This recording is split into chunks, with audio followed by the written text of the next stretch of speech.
Chapter 41. As for Wei Wei's answer, it was actually within everyone's expectations. After all, someone like Murong Changfeng, who had a family background and an outstanding appearance, was hard to find in the entire capital. What's more, she'd always wanted to marry him. That's why people also didn't have anything to be surprised about, and wanted to reach out and pull Helian Jiao up. However, at this time, Helian Vivian opened her mouth again. She stood in the middle of the courtyard without any makeup, her clothes fluttering. Her eyes looked straight at Murong Changfeng, pausing after each word, "But, I want to break off the engagement." These few words were as light as the wind and clouds, but it was like a sudden clap of thunder that struck the crowd. Everyone was stunned and stopped their actions one after another. They looked at Helian Vivian in disbelief, their eyes full of astonishment. Helian Vivian still had an indifferent appearance. "Second sister has always emphasized that I resent her because of you. Since this is the case, Murong Changfeng does not need to be sneaky in the future. As long as Murong Changfeng agrees to break off the engagement, I will naturally help you." Murong Changfeng's lower jaw slightly tightened, his body also stiffened.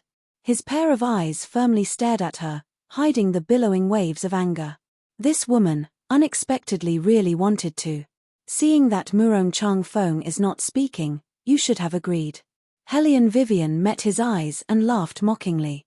If it was not for Murong Changfeng today, she would not have known that this engagement would be so troublesome. The engagement that retired emperor gave, without special reasons, could not be broken off. Since Murong Changfeng wanted to beg her for his little sister Jiao, then she must make him pay a price.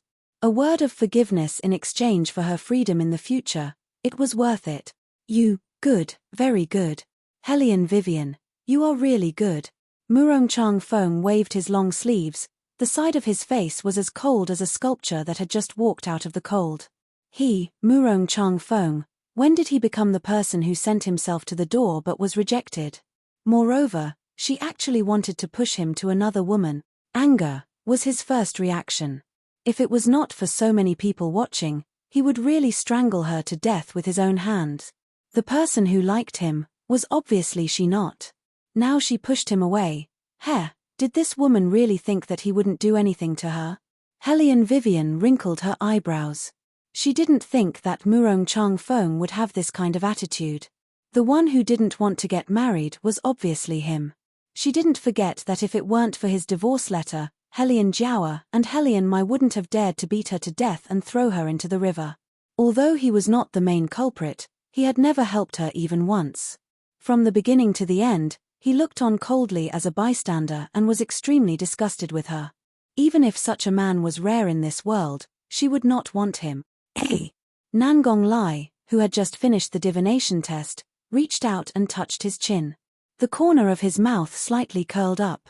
The matter of breaking off the engagement was actually brought up by Helian Vivian.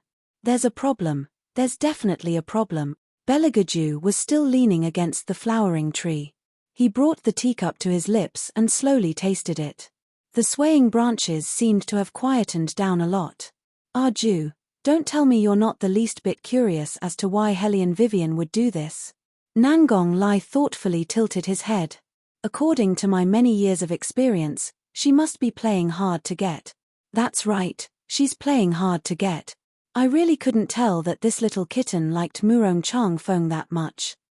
For him, she didn't even care about her reputation." Nangong Lai immediately stopped speaking. It wasn't because of anything else, but because of the man's pair of eyes, floating and sinking, as if brewing ice. He slightly leaned to the side, as if he was listening to him speak.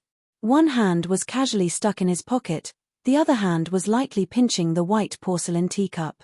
It was obviously a languid posture, but when he did it, it interpreted extreme danger. Nangong Lai lowered his head and lightly coughed. Beligaju glanced at him, his eyes fogged up. His fingers clasped the teacup, unable to see whether he was happy or angry. "Noisy." Just these two words made Nangong Lai's face stiffen. Hey, come back here and tell me clearly, who's noisy?" "This brother sees that you don't have any experience in relationships, so I'll analyze it for you. Let me say this first, you can't fight. I can fight with you using words." Beligaju didn't even pay attention to him anymore. Holding the teacup, he slightly used his strength. Nangong Lai touched the bridge of his nose. He wanted to follow, but he heard a bang. The big tree behind him seemed to have suffered a heavy blow. With a loud crash, it fell down, shaking up a thin layer of dust. When Nangong Lai saw this, he didn't dare to follow. With his back turned, he began to feel conflicted. In the end, who provoked a certain highness, and the people standing in the middle of the courtyard had already been shocked silly by Hellion Vivian's unexpected performance time and time again. Only Hellion Jiawa, with a pair of watery eyes, fiercely glared at Hellion Vivian. Just as she was about to walk down with Hellion Mai's support, she heard Hellion Vivian gently smile and open her mouth. "Little sisters, it seems that you've forgotten something. Hellion Vivian, I'm warning you. Don't go too far." Hellion Mai's usual temper had always been fiery. It was already not easy for her to endure until now. Now, any word from Hellion Vivian could light up her fire. Hellion Vivian looked at her and evilly pulled down her thin lips. "Do you know why I only picked out your blood jade at the very end? I wanted to know to what extent you would frame me. I really didn't expect that little sister could still be so self-righteous after the matter has been investigated clearly. Who gave you this kind of capital? Was it father, or these teachers who spoke up for you? Then, I, Hellion Wei, will also say these words today. Although grandfather has passed away, the Hellion family has also changed hands, and I'm all alone. Don't think that after framing me, you can leave without saying sorry. Even if that person has the support of countless teachers behind them, and countless powers to shield them, I will still get the justice that I deserve." Her clear voice resounded throughout the Nine Turns Academy, and didn't fade for a long time. Pa, pa, pa. It was like slapping everyone's face. Not only Hellion Mai and Hellion Jiawa, but also those teachers who slandered her. As the cold wind blew, Hellion Wei raised her head, her ink-black hair wantonly. Her long sleeves fluttered in the wind. Seeing this scene, Grandmaster Zizun's eyes were slightly red, but he was smiling leisurely. This child was truly extremely clever. What a good retreat in order to advance. What a good get the justice that I deserve. After all these years, how many grievances had his dear disciple suffered? Tu Su Feng looked at Hellion Vivian standing in front of him. Even in the Imperial Palace, he had never seen a girl like Hellion Vivian. She was as tough as her mother. But she had more tenacity and clarity than that person. Originally, he still felt pity for the Hellion family. He thought that the things that the old man had won were going to be handed over to someone else. Now, Tu Su Feng gently curved his thin lips. Perhaps, this little girl would be the only variable in this. Chapter 42. What are you talking about?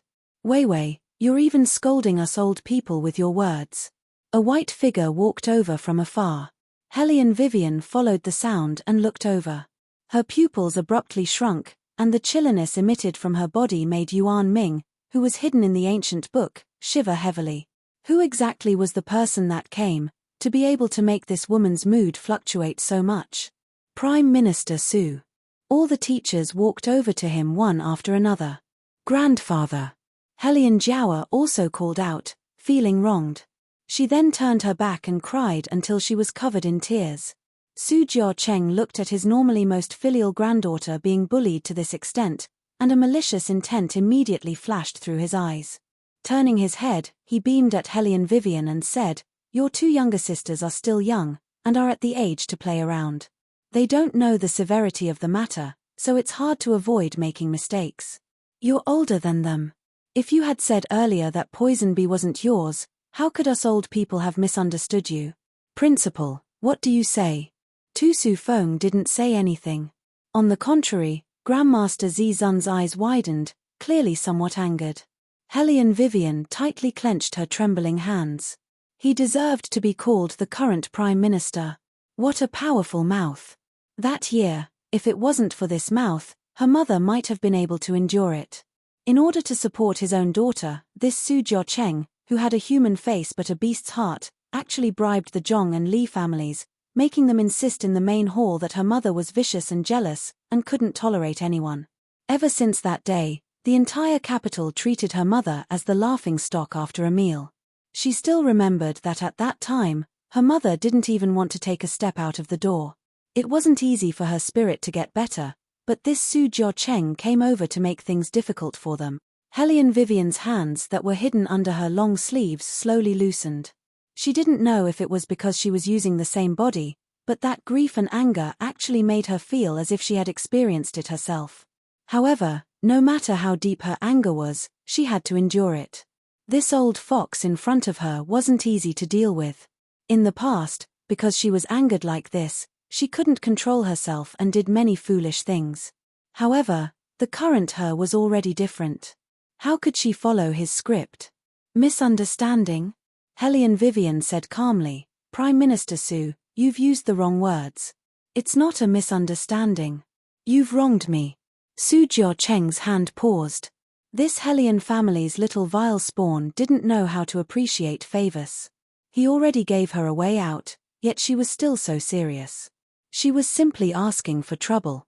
"Grandmaster, look at this girl's stubbornness. She's as stubborn as her mother.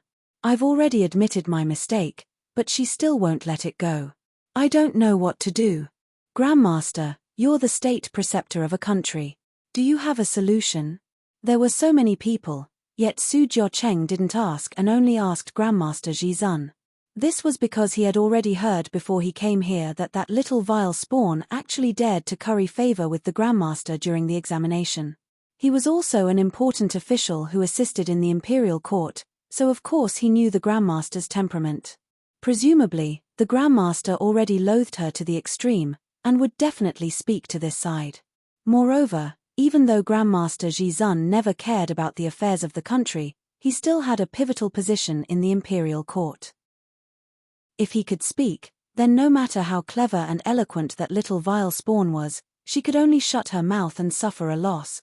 A good-for-nothing young lady who had lost her power should know her place and stay put. If she rushed to find trouble like this, then don't blame him for being ruthless. Hearing what was said, Tu Su Feng's always gentle thick eyebrows creased tighter and tighter. Grandmaster had always been unrestrained, and did things according to his own preferences. Yet he didn't know that his next words could very possibly cause that little girl from the Helian family to bear an injustice. In addition to his influence in the academy, if even he denied Helian Vivian, then in the future, Helian Vivian would have to face the entire academy's ostracism. Thinking up to here, Tu Su Feng was just about to open his mouth. An aged voice rang out. Within the gloomy voice was an unprecedented anger. "It's fine if you don't admit it, but you're still insulting this old man's disciple. Not forgiving when you're in the right. Hehe, today we're not forgiving when we're in the right. Whoever doesn't accept this, you can come find this old man to ask for advice." Who was it? Who was speaking? The tone was very insolent. For a moment, everyone was somewhat unable to react. When they saw Grandmaster, who should have been sitting in the seat of honor, shake off his footsteps and walk in front of Helian Vivian, his intention of protecting her was very obvious. Everyone was shocked. Looking at Helian Vivian, their eyes were filled with disbelief and astonishment. Originally, this old man didn't want to open his mouth. Grandmaster's face carried a deep displeasure. He really wanted to do as his disciple said, and help her keep this secret. Only, what he didn't expect was that even though the evidence was already so obvious, these people could still be so thick-skinned and say that she's not forgiving when she's in the right. This made Grandmaster extremely displeased. "Su Jiacheng, your Su family is simply going too far." Grandmaster's cold eyes swept around in a circle. "No matter who it is, if they've done something wrong, then they must apologize. Not only do you not apologize, but you're also pressuring my disciple like this.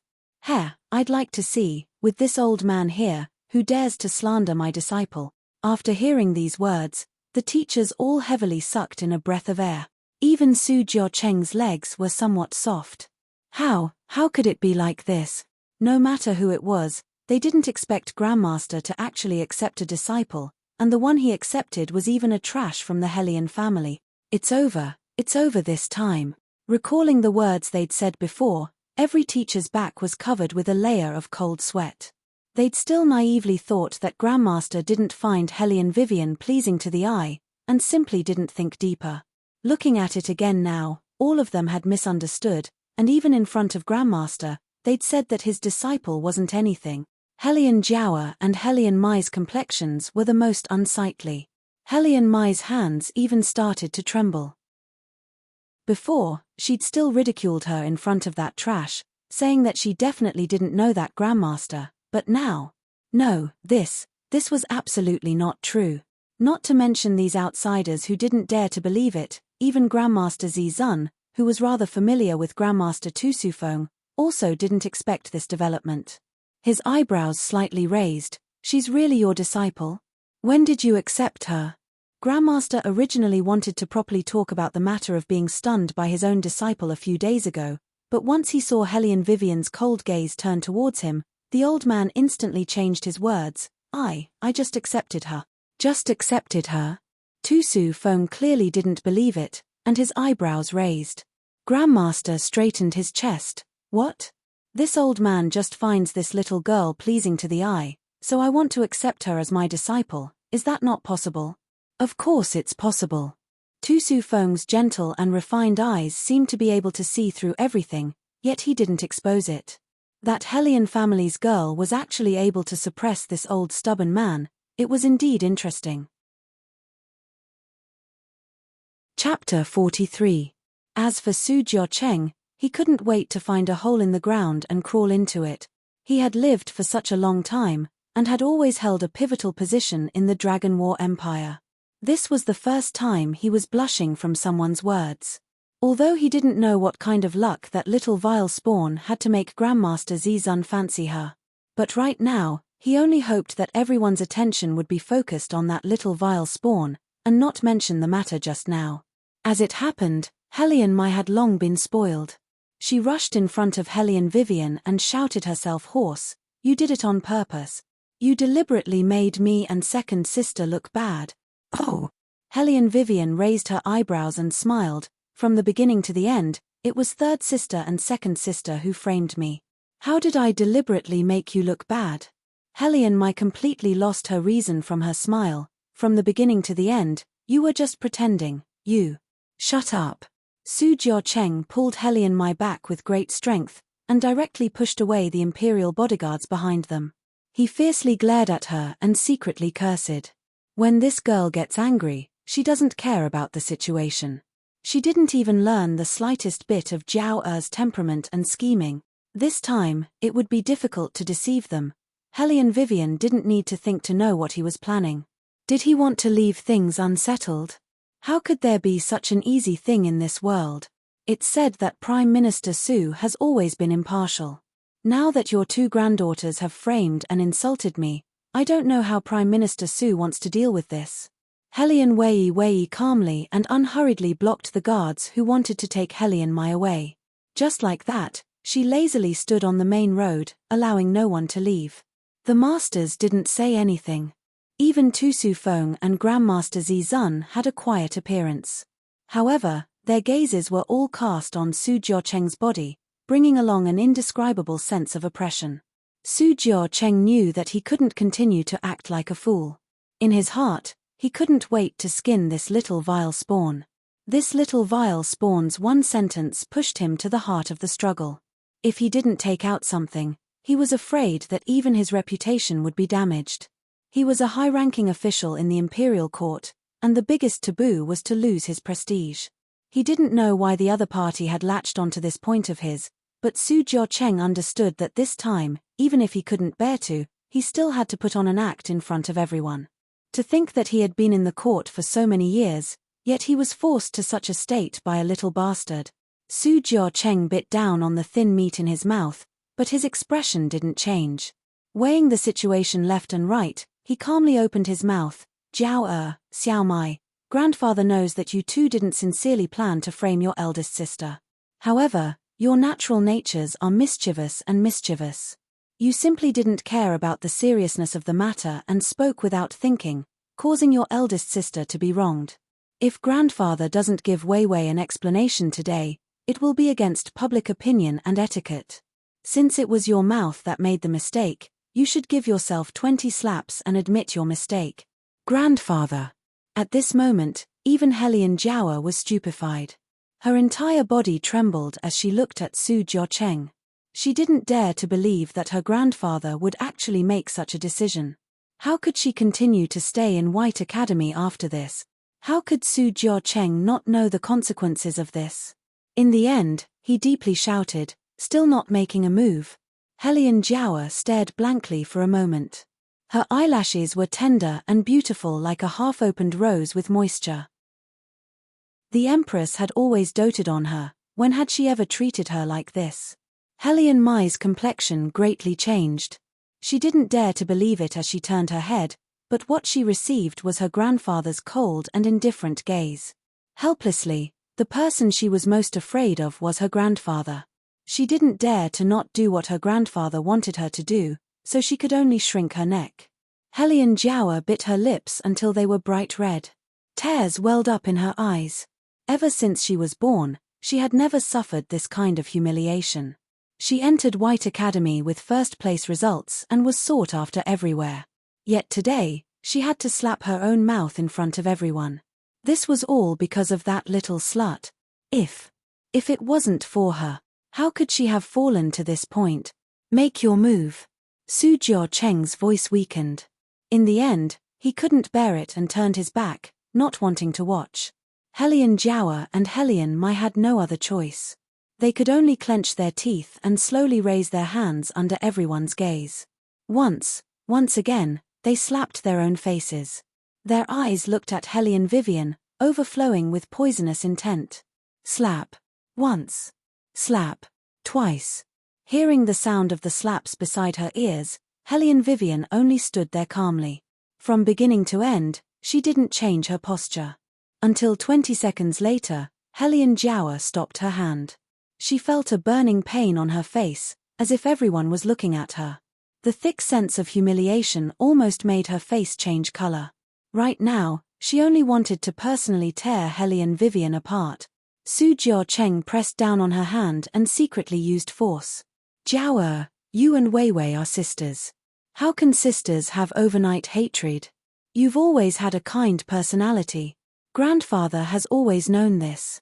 Quickly go and apologize to your elder sister. This matter will be considered over. Grandfather. Helian Jiawa's eyes were filled with tears. She knew that her grandfather wanted her to go and apologize in order to protect her reputation. However, to make her lower her head in front of that little slut, she really couldn't do it. Su Jiacheng lowered his tone. Quickly go. Yes. Helian Jiawa took a deep breath. She moved like a lotus and walked in front of Helian Vivian. She wanted to maintain her delicate and pitiful image in front of others. However, she discovered that the corner of her mouth was extremely painful. She couldn't help but hate a little more. It was us who misunderstood elder sister. Helian Vivian looked at her and slowly smiled. Just like what I said to Prime Minister Su before, little sister, allow me to remind you again. It's not a misunderstanding, it's an injustice. You. Helian Jiawa was so angry that her small face was distorted. She took a deep breath and forcibly suppressed the viciousness in her throat. Elder sister is right. This little vile spawn.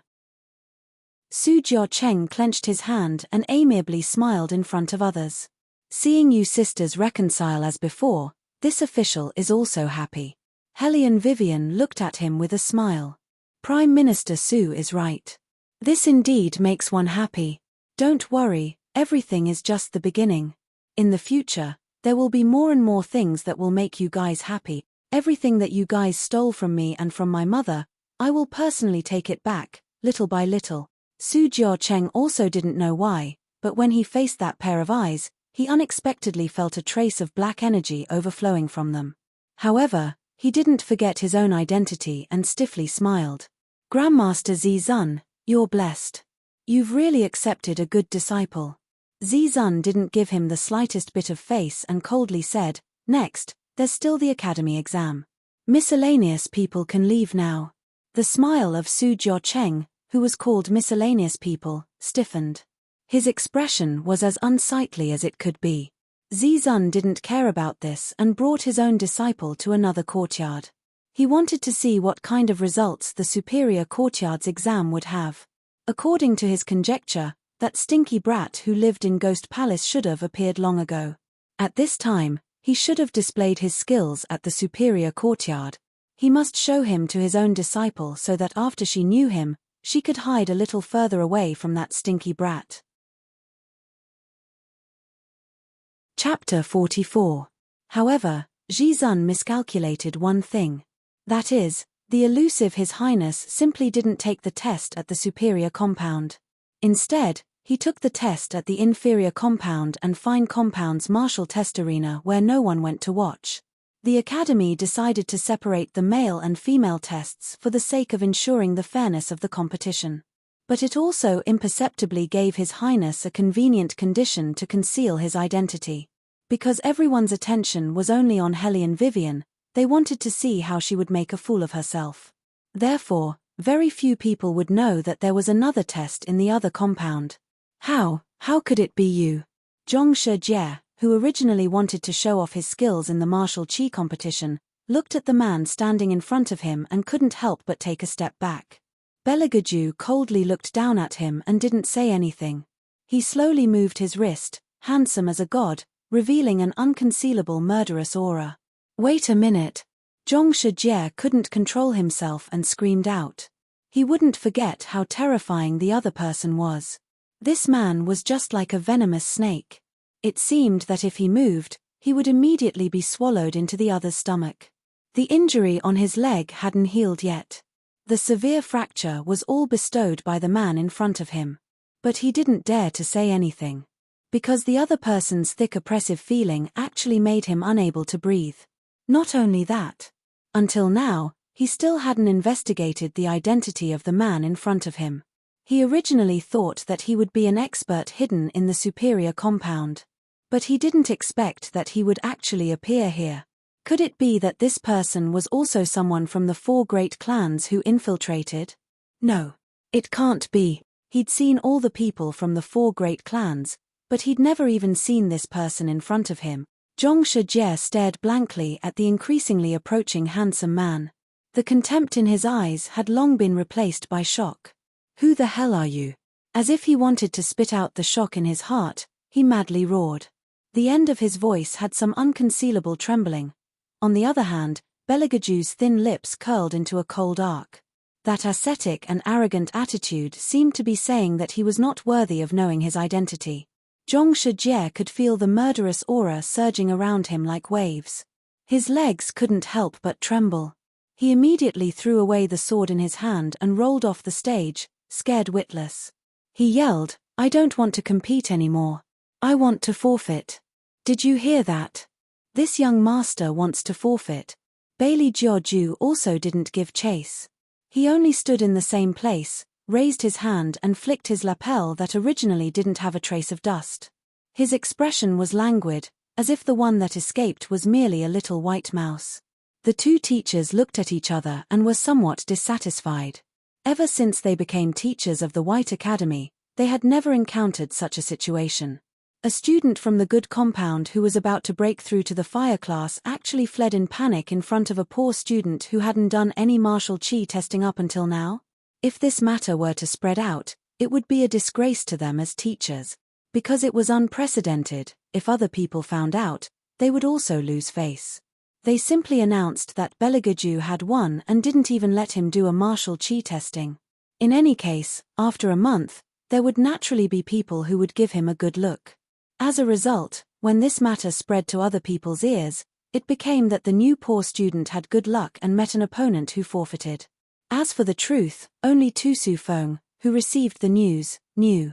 After hearing the report, the corners of his mouth curled up. His tone was indifferent, subduing the enemy's army without fighting. He is considered a talented general. Who is the principal talking about? Su Jiao-cheng still hadn't left. He stood beside Tu Su Feng and tried his best to warm up the atmosphere. With such a talented general, this old man can introduce him to Lord Murong and let him take care of him a bit more. Tu Su Feng glanced at him. That glance made Su Jiao-cheng somewhat baffled. He didn't know if he was thinking too much. Why did he unexpectedly see a hint of ridicule in Tu Su Feng's eyes? That shouldn't be possible. Tu Su Feng had always been gentle. Thank you for your concern, Prime Minister Su. He's only a junior, and his conduct is a bit arrogant. He probably doesn't want to be taken care of by anyone. After Tu Su Feng finished speaking, he wanted to laugh. If he didn't remember incorrectly, that stinking brat didn't even reach the age of 10 and had already oppressed all the aristocratic young masters in the capital. Now, Su Jiao-cheng actually said in front of him that he wanted someone to take care of him? He. If Su Jiao-cheng knew that the person he wanted to take care of was that highness, who knew what kind of expression he would have? Su Jiao-cheng couldn't see through what the other was thinking. Seeing that he spoke politely, he didn't think much of it. Since it's like this, Principal, you can go ahead and do your work. This old man will stroll around a bit more. Prime Minister Su. Tu Su Feng opened his mouth to stop Su Jiao-cheng's footsteps. He said in a refined manner, "What Grandmaster said is correct. This is White Academy. Retired Emperor has also made a rule that any minister is prohibited from wandering around here. This will affect the mood of the students. If Prime Minister Su doesn't have any important matters, then please return. I still have matters to attend to, so I won't be able to properly entertain Prime Minister Su." Su Jiao-cheng, who had been rebuffed twice in a row, ground his teeth until they made a sound. He stood under the tree with a dark old face. Looking at Tu Su Feng's departing figure, his eyes were filled with unconcealable anger. "Each and every one of you, who do you think you are?" Now that there were only his own people left here, Su Jiao-cheng didn't have anything to hide.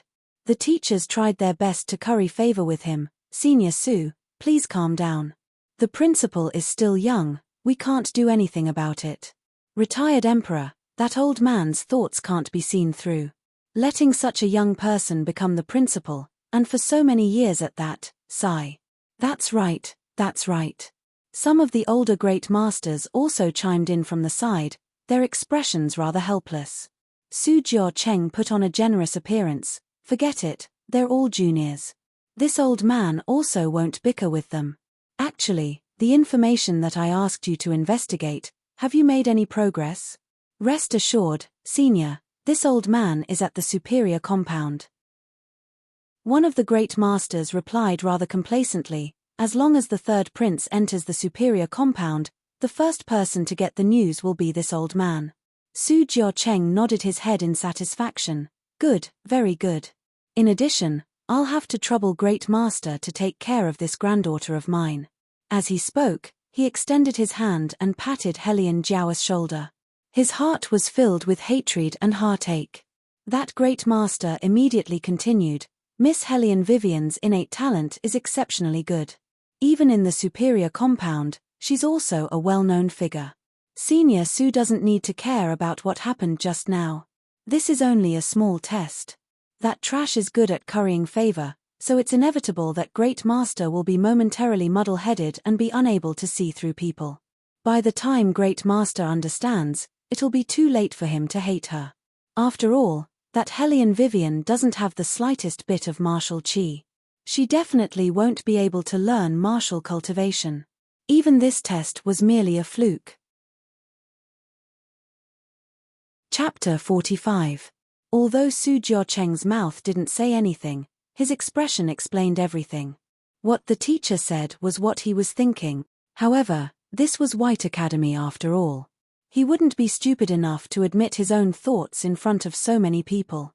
He only smiled and changed the topic. "It's getting late. This old man should also leave.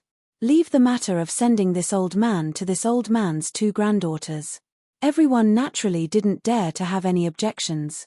They only urged Helian Jiao and Helian Mai to definitely send Lord Su down the mountain. Clang. Once Helian Jiao left the academy, she couldn't suppress her anger anymore. She kicked away the bodyguard in front of her. The bodyguards knew that their master's mood wasn't good, so they didn't dare to say anything. "Grandfather!" Helian Jiao cried uncomfortably. Her flower-like face was beaten until it was unbearably red and swollen. Her eyes were brimming with venom. "You always told us to endure a bit more. If we continue to endure, that little slut will climb all over my head. It's nothing for your granddaughter to suffer a little, but grandfather, look at her attitude today. She clearly wants to embarrass you." When Su Jiacheng heard this, his face changed. He first threw a tantrum at the bodyguards, then extended his hand and stroked Helian Jiao's back. Grandfather knows that you've been wronged this time. But Jiao, you must remember, your future riches and honor are indescribable. It's not worth dirtying your hands for such a little vile spawn. Grandfather's meaning is that I should continue to be on good terms with Lord Murong? Helian Jiao was always smarter than Helian Mai. Helian Mai was still in a daze when Helian Jiao more or less figured out the other layer of meaning in Su Jiacheng's words. Su Jiacheng smiled and nodded. It's good to continue to be on good terms with the Lord. However, Grandfather didn't come this time because of the Lord, but because of another person. There's news from the palace that in this year's martial qi competition, the retired emperor will secretly visit the Phoenix Pavilion to watch. Although it's called a test, it's actually a consort selection for the third prince. At that time, there will be many experts entering the capital. Not only will there be students from the White Academy, there will also be many experts from the people participating in the competition. You must win. The third prince is choosing a consort. Helian Jiao exclaimed. Su Jiacheng saw his granddaughter's joy in his eyes, and the corners of his mouth curved into an arc. Grandfather knows that you have feelings for His Highness.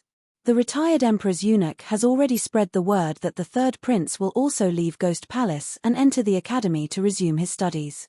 You're also in the superior compound, so you must think of a way to seize this opportunity and interact with the third prince more often. Grandfather. Helian Jiao blushed and pinched the handkerchief in her hand. She was bashful as if she was experiencing her first awakening of love. Su Jiacheng laughed heartily. You're still shy. Grandfather only knows how to make fun of Jiao. Helian Jiao acted like a spoiled child as she stamped her feet. Then she laughed, and her eyes carried a trace of pride. Daughter will definitely amaze everyone in the competition. Su Jiacheng looked at her appearance and seemed to have thought of something. His mouth slightly opened, and his pleasantly surprised expression couldn't be concealed. Jiao, could it be that you've advanced? Helian Jiao nodded her head, and her thin lips carried a smiling expression. Grandfather wanted me to drink that year, and it helped me. When I advanced, I always felt a warm current in my body. The people of the Helian family only have this little benefit. Su Jiacheng stroked his own white beard. Originally, I wanted to take advantage of this visit to the academy to have Grandmaster Zizun accept you as a disciple. However, looking at it now, that old man is also a muddle-headed worm. He didn't accept a genius like you, but instead accepted a piece of trash. Now, as long as Helian Jiao heard Helian Vivian's name, her heart would feel stifled. When I was at the Defense Department, I tested her quite a bit. She was indeed a hedonist, but she was an idiot who didn't know anything. However, today. Speaking to this point, Helian Jiao paused for a moment before asking in a deep voice, Grandfather, do you think that the poison we put in her body before didn't have any effect? Could it be that she recovered her martial qi? Otherwise, with her ability, she definitely wouldn't be younger sister's opponent. Su Jiacheng was also thinking about this problem. However, very quickly, he shook his head. That's impossible. As long as someone is poisoned by the devouring heaven poison, they will completely lose their martial qi and their meridians will be damaged. Even with the help of an expert like Grandmaster Zizun, it would still be impossible for the originally damaged meridians to be healed. What's more, so many years have passed. That little vile spawn's body has already been emptied of all of her vitality by the devouring heaven poison. Ordinary fighting and killing is still possible, but it's simply impossible for her to cultivate again. This is because her meridians are already dead. In this lifetime, she will never have martial qi again. But Helian Jiao still wanted to say something. Helian Mai clenched her teeth and interrupted her. Second sister, that little slut was only lucky for a moment. I still have injuries on my body, so I haven't used all of my martial qi. She is also a little clever. I don't know what she did, but she made me stay there and couldn't even move. Otherwise, I would have already treated her as a cripple. How could I still let her be so arrogant? Helian Jiao also remembered that at that time, Helian Mai really didn't move at all. Second sister, she couldn't even light up the crystal ball. What martial chi could she have? She simply took advantage of the time when we weren't paying attention and used some underhanded method. Helian Mai was so angry that both of her hands were clenched. She wholeheartedly believed that Helian Vivian played a trick. Su Jiao Cheng wrinkled his white eyebrows. This little vile spawn is indeed a little strange. However, you also heard what the teachers said just now. Her path won't be long. Without martial chi, no matter how smart she is, she won't be able to learn martial arts. Grandmaster Zi Zun will expel her sooner or later. Jiao as a woman, you must remember to understand that your hands must be as clean as possible. Only by being a little softer will you be able to gain the favor of men. In the future, you will definitely be indescribably noble. Restrain your thoughts on His Highness and the air, understand? Helian Jiao's eyes turned, overflowing with light. Jiao understands grandfather's words. It's just that Jiao is afraid that little slut will play some tricks on the martial chi testing platform. After hearing this, Su Jiao-cheng's eyes also flashed. Don't worry, there will naturally be people who will deal with her. Grandfather will make her regret participating in the martial chi competition. Really? Helian Jiao's eyes lit up. Grandfather, what do you plan to do? Su Jiao-cheng patted her hand, his thin lips raised into a smile.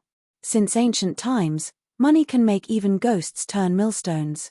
As long as we can bribe those teachers, you don't have to worry about this matter. You only have to take care of yourself. Even if you want to do something like dealing with Helian Vivian, you have to use other people. Don't dirty your own hands. Grandfather's teachings are right. Helian Jiao smiled and leaned over. Grandfather's idea is still the best. Once we bribe the teachers, whether we win or lose, it will be up to us. No matter how powerful that little slut's methods are, she can only kneel and beg for mercy.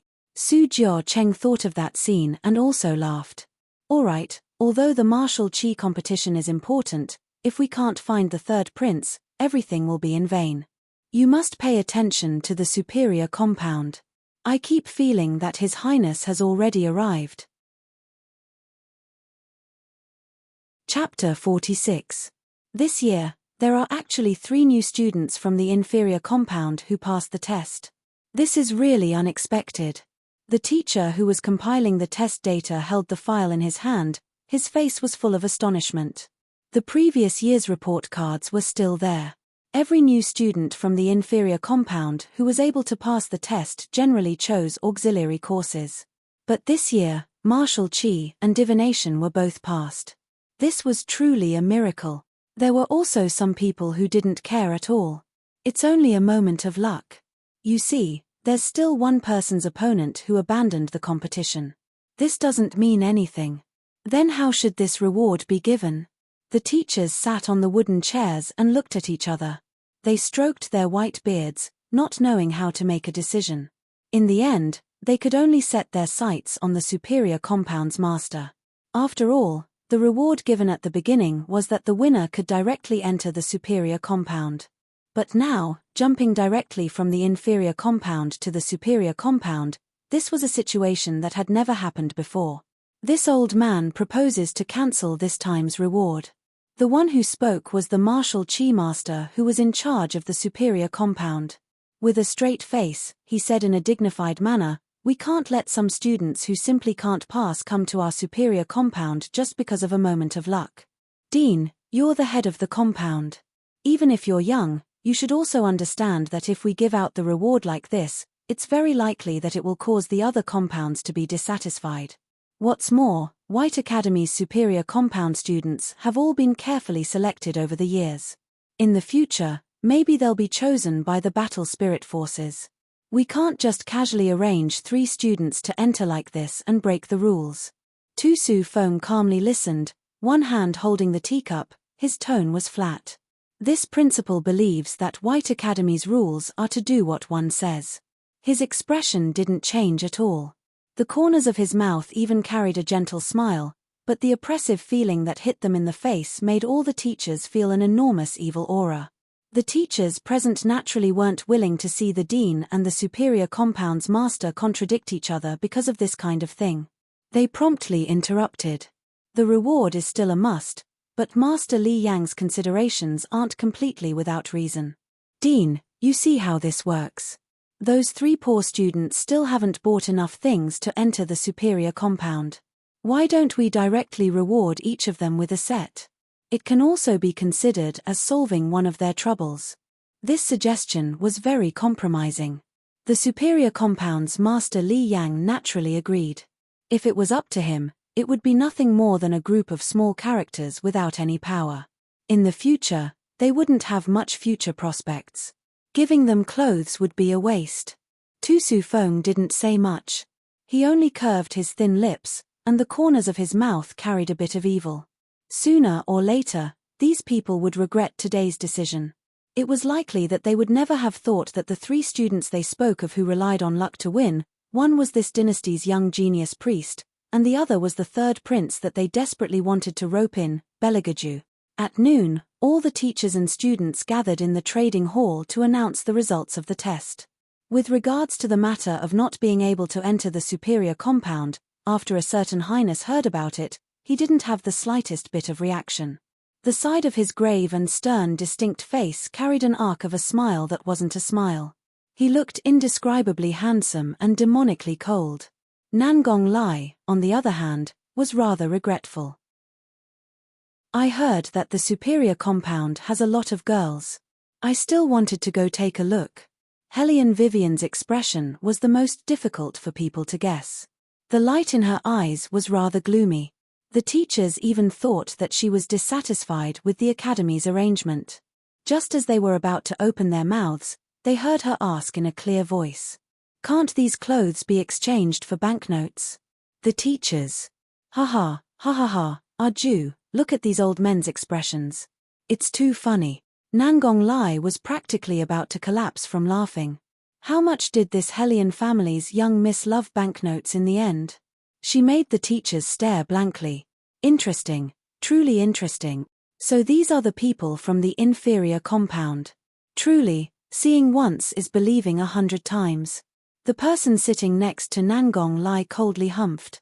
His handsome face carried a mocking smile. He wore a Chinese silver gown, and the ornaments on his waist looked more luxurious than the others. When he stood to receive the award, Hellion Vivian could clearly feel the waves of martial chi on his body. When they brushed past each other, that person's voice didn't carry the slightest bit of warmth. Don't think that just because you defeated those defective goods from the fine compound, you really think that you're unrivaled under the heavens. You're still far from it. After he finished speaking, that person floated away. His light white gown slightly drooped, his long hair wasn't tied up or tied, and his pair of eyes seemed to conceal the source of disaster. Floating up and down, he was both good and evil. For a moment, everyone's gazes concentrated on his body. One after another, they started whispering to each other, their faces carrying obvious pleasant surprise. It's him. Yuan Ling Shen. Yuan Ling Shen? Heavens, that's the young master of the head of the 4 great clans. I heard that Yuan Ling Shen reached Earth rank when he was 7 years old. Now that so many years have passed, even the clan heads of the 4 great clans aren't clear on how powerful he really is. Some time ago, he was even called to the imperial palace by the emperor to discuss how to resist the Xiongnu together. How could even he be at the superior compound? This is simply not leaving us, the common folk, a way to survive. The sound of gasps resounded throughout the entire courtyard. Almost everyone impatiently watched Yuan Ling Shen receive the award, their mouths wide open. Hellion Vivian only casually yawned and indifferently sat in her own seat. One hand propped up her chin, and the mole at the corner of her eye faintly glowed. Bailey Jiaoju sat by her side, his slender fingers twirling the black jade thumb ring. The sparkling sunlight shone over, even his fingertips were sparkling and glowing. He didn't show the slightest difference, as if it didn't matter to him who appeared. Nangong Lai put his arm on the back of the chair and casually leaned back, a demonic smile on his face. The 3 people sitting together, no matter how you looked at it, gave people the feeling of unbridled provocation.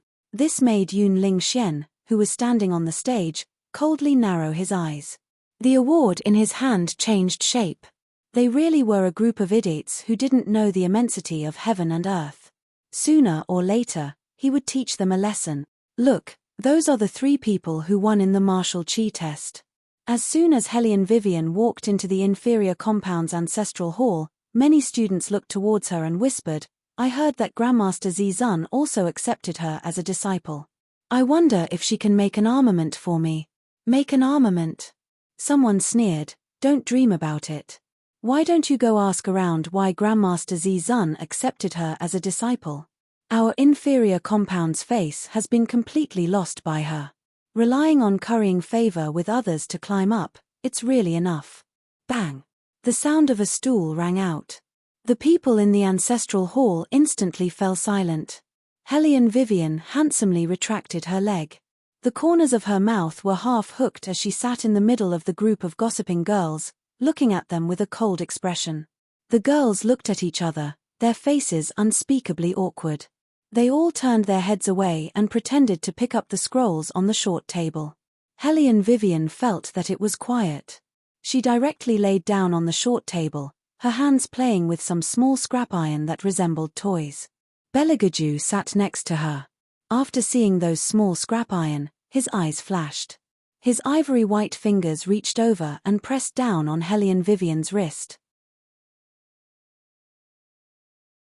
Chapter 47. He pretended to be puzzled and asked, "What is this? It looks very interesting." Nangong Lai opened his mouth, as if he wanted to say something.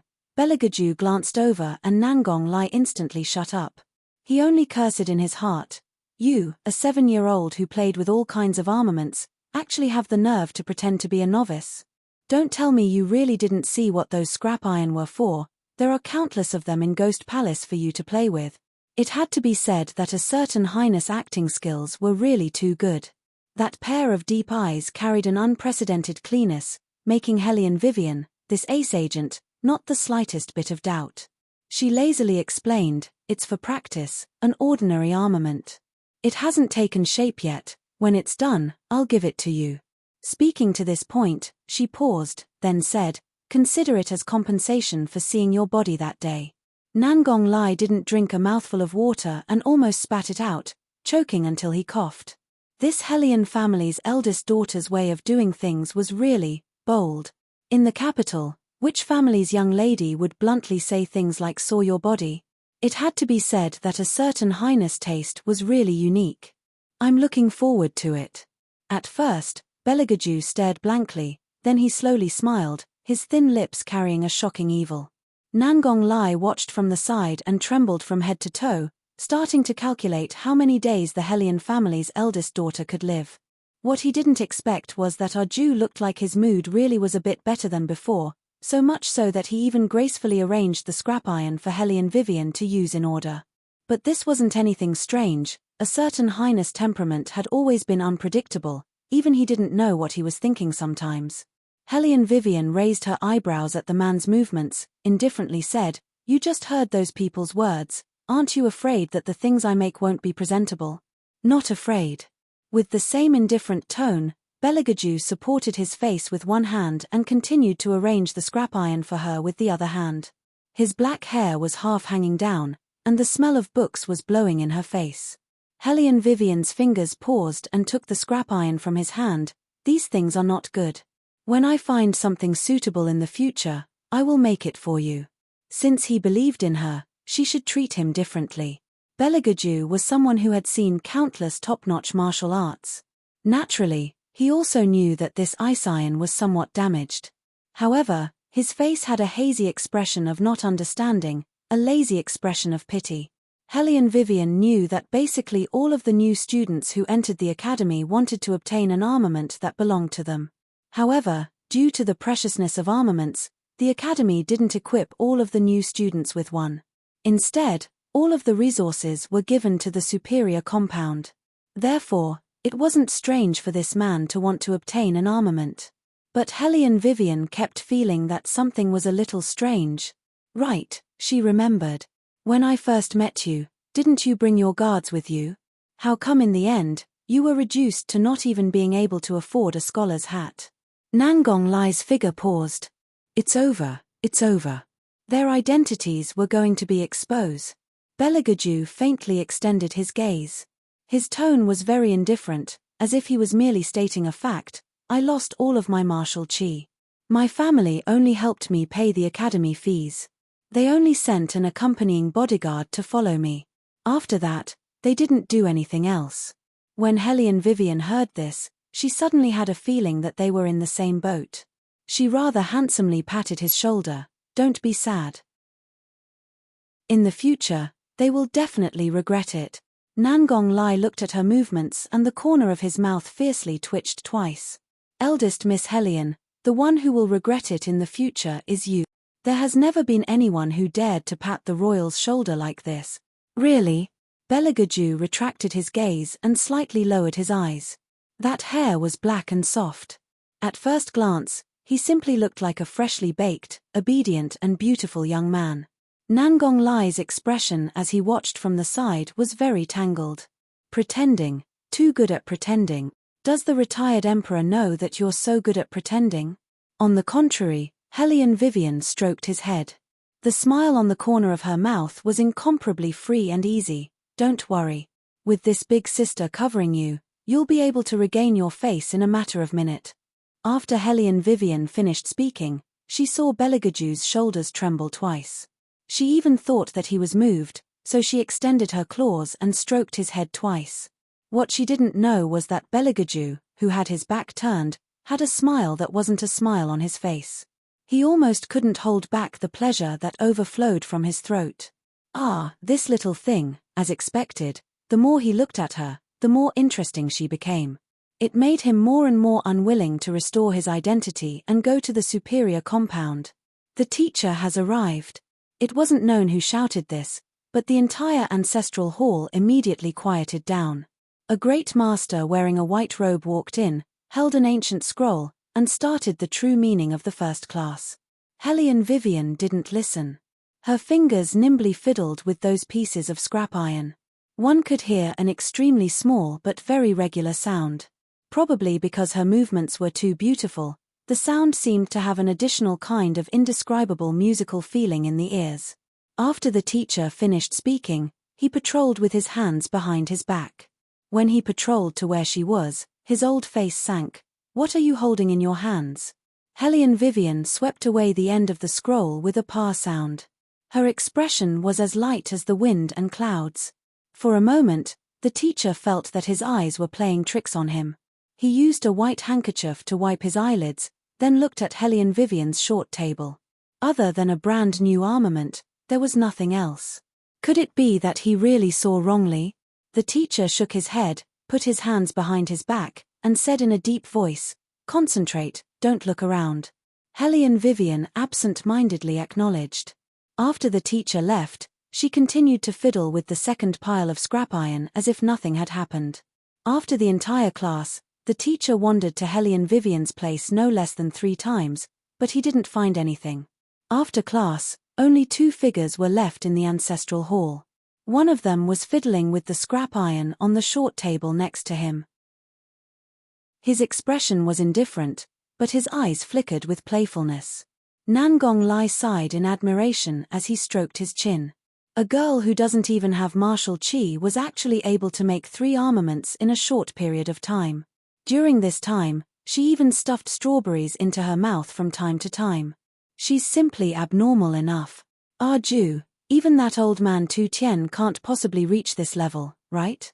Belagaju stood up, his slender fingers brushing across those already in embryonic form of armaments.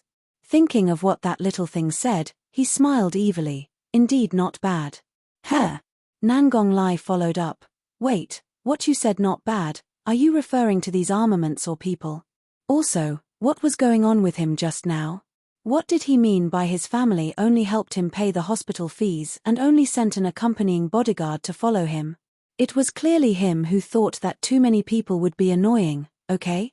That's why until now, those ministers and teachers were still anxiously waiting for the carriage sent by the imperial family, but they didn't know that this person had already arrived 1 step ahead of them. Chapter 48. Ah Ju, I have to remind you that you're still the prince of the Dragon War Empire. Don't pretend too much, He won't be able to digest it. Even his hair is trembling. Belegaju glanced at him and returned to his cold and ascetic appearance. He then walked out of the ancestral hall. Nangong Lai looked left and right. Speaking of which, where did that girl go? Why hasn't she come back yet? The people outside the ancestral hall were all resting. A girl heard Nangong Lai's words and answered shyly, "Are you asking about that Hellion Vivian?" You know. Nangong Lai curled his lips into a smile, like the wind. The girl's face was still red and she said softly, "Just now, someone saw Lord Murong send a servant to look for her. She should have gone to the commerce courtyard to keep the appointment. After all, she has liked Lord Murong for so long. No matter how tough she is in front of others, she will find a way to get back together. If you want to look for her, you can go to the commerce courtyard to take a look." Belegaju's slender fingers paused. He listened quietly, his face expressionless. "Since she wants to get back together, it's not good for us to disturb her." Nangong Lai leaned back and smiled. "What did I say?" Loosening the reins to grasp them. "This little girl's move is pretty good." Hearing this, the scrap iron in Belegaju's hand was slightly sluggish. Layers of veins broke on the iron body.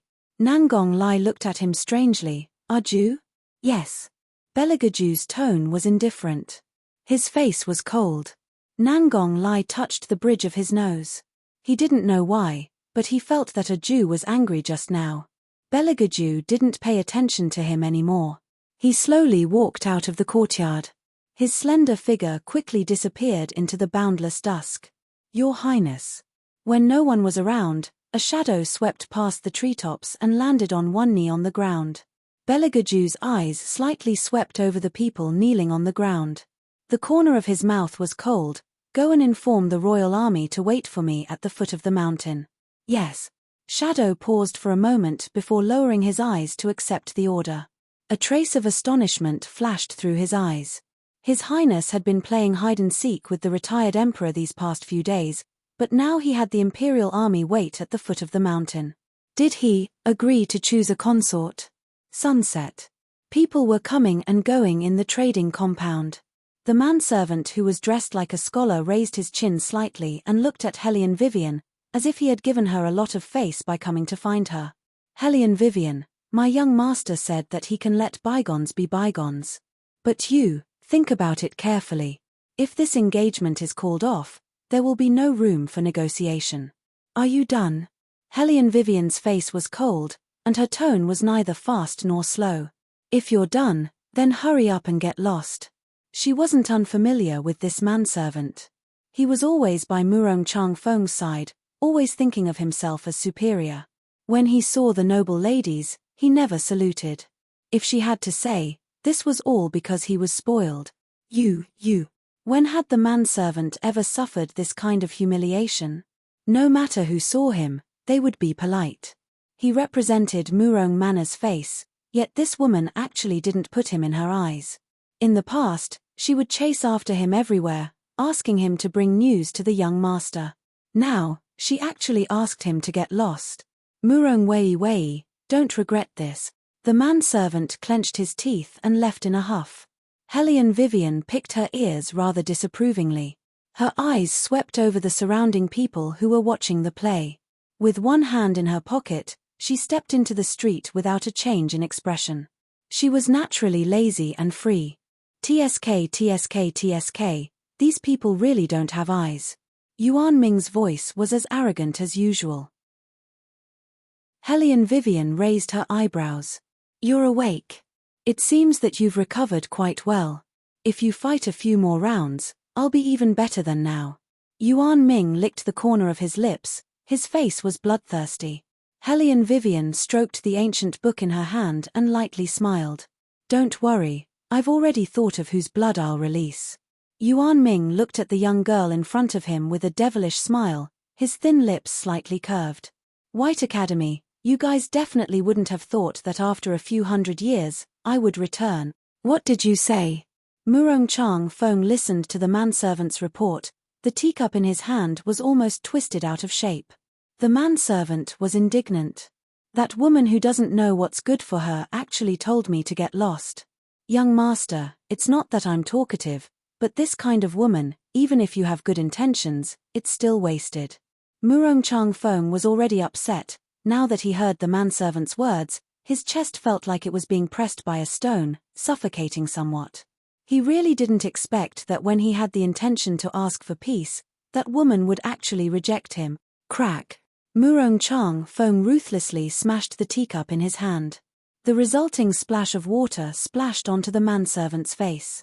The manservant was startled, his face pale, and he didn't dare to say another word.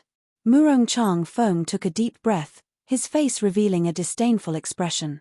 You're right, a woman who doesn't know what's good for her is not worthy of this lord's good intentions. He originally wanted to take her to see his father, but since she couldn't lift her head in public, then forget it. She only curried favor with Grandmaster Zizun. Did she really think that she could rely on herself? He wasn't anxious. Sooner or later, she would come back to beg him. Murong Chang Feng glanced sideways at the manservant. Has Lord Father arrived? Prince has already arrived. He's currently talking with the masters. He'll come back once he's done. The manservant's voice fell. Emperor Murong walked in. He was wearing a Chinese court attire, exuding an air of wealth and prestige. Seeing his beloved son, his solemn face finally showed traces of a smile. Feng Father. Murong Chang Feng promptly stood up. Emperor Murong patted his shoulder. You did well, just now those masters praised you for a long time. It's just some flattery. Murong Chang Feng's cold and handsome face didn't change in the slightest. Emperor Murong fancied his beloved son's arrogance. Good, what Feng said is right, it's just some flattery. I came this time because I was afraid that you wouldn't be able to maintain a calm heart. Now seeing that you're so calm, Father is gratified. Oh right, where's Master Tu Lao? Why didn't I see him in the academy this time? Master is still looking for the genius he met at the Phoenix Pavilion that day. Murong Chang Feng clenched his hands. I don't know what kind of person that person is, to actually make Master so concerned. Even when I came to White Academy, he didn't appear. Emperor Murong lowered his eyes and said, no matter who that person is, it doesn't matter. Although it's hard to become a martial cultivator, Feng don't forget, what you need to do in the end is to find a way to find the battle spirit forces, then become a member of them. Becoming a martial cultivator is only a springboard for you to enter the battle spirit forces. Father, don't worry, I've never forgotten what you said. When Murong Chang Feng raised his eyes again, his face was full of determination. Emperor Murong nodded in satisfaction, stroking his beard.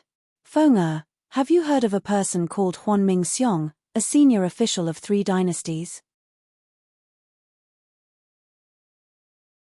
Chapter 49. Naturally, I've heard of him.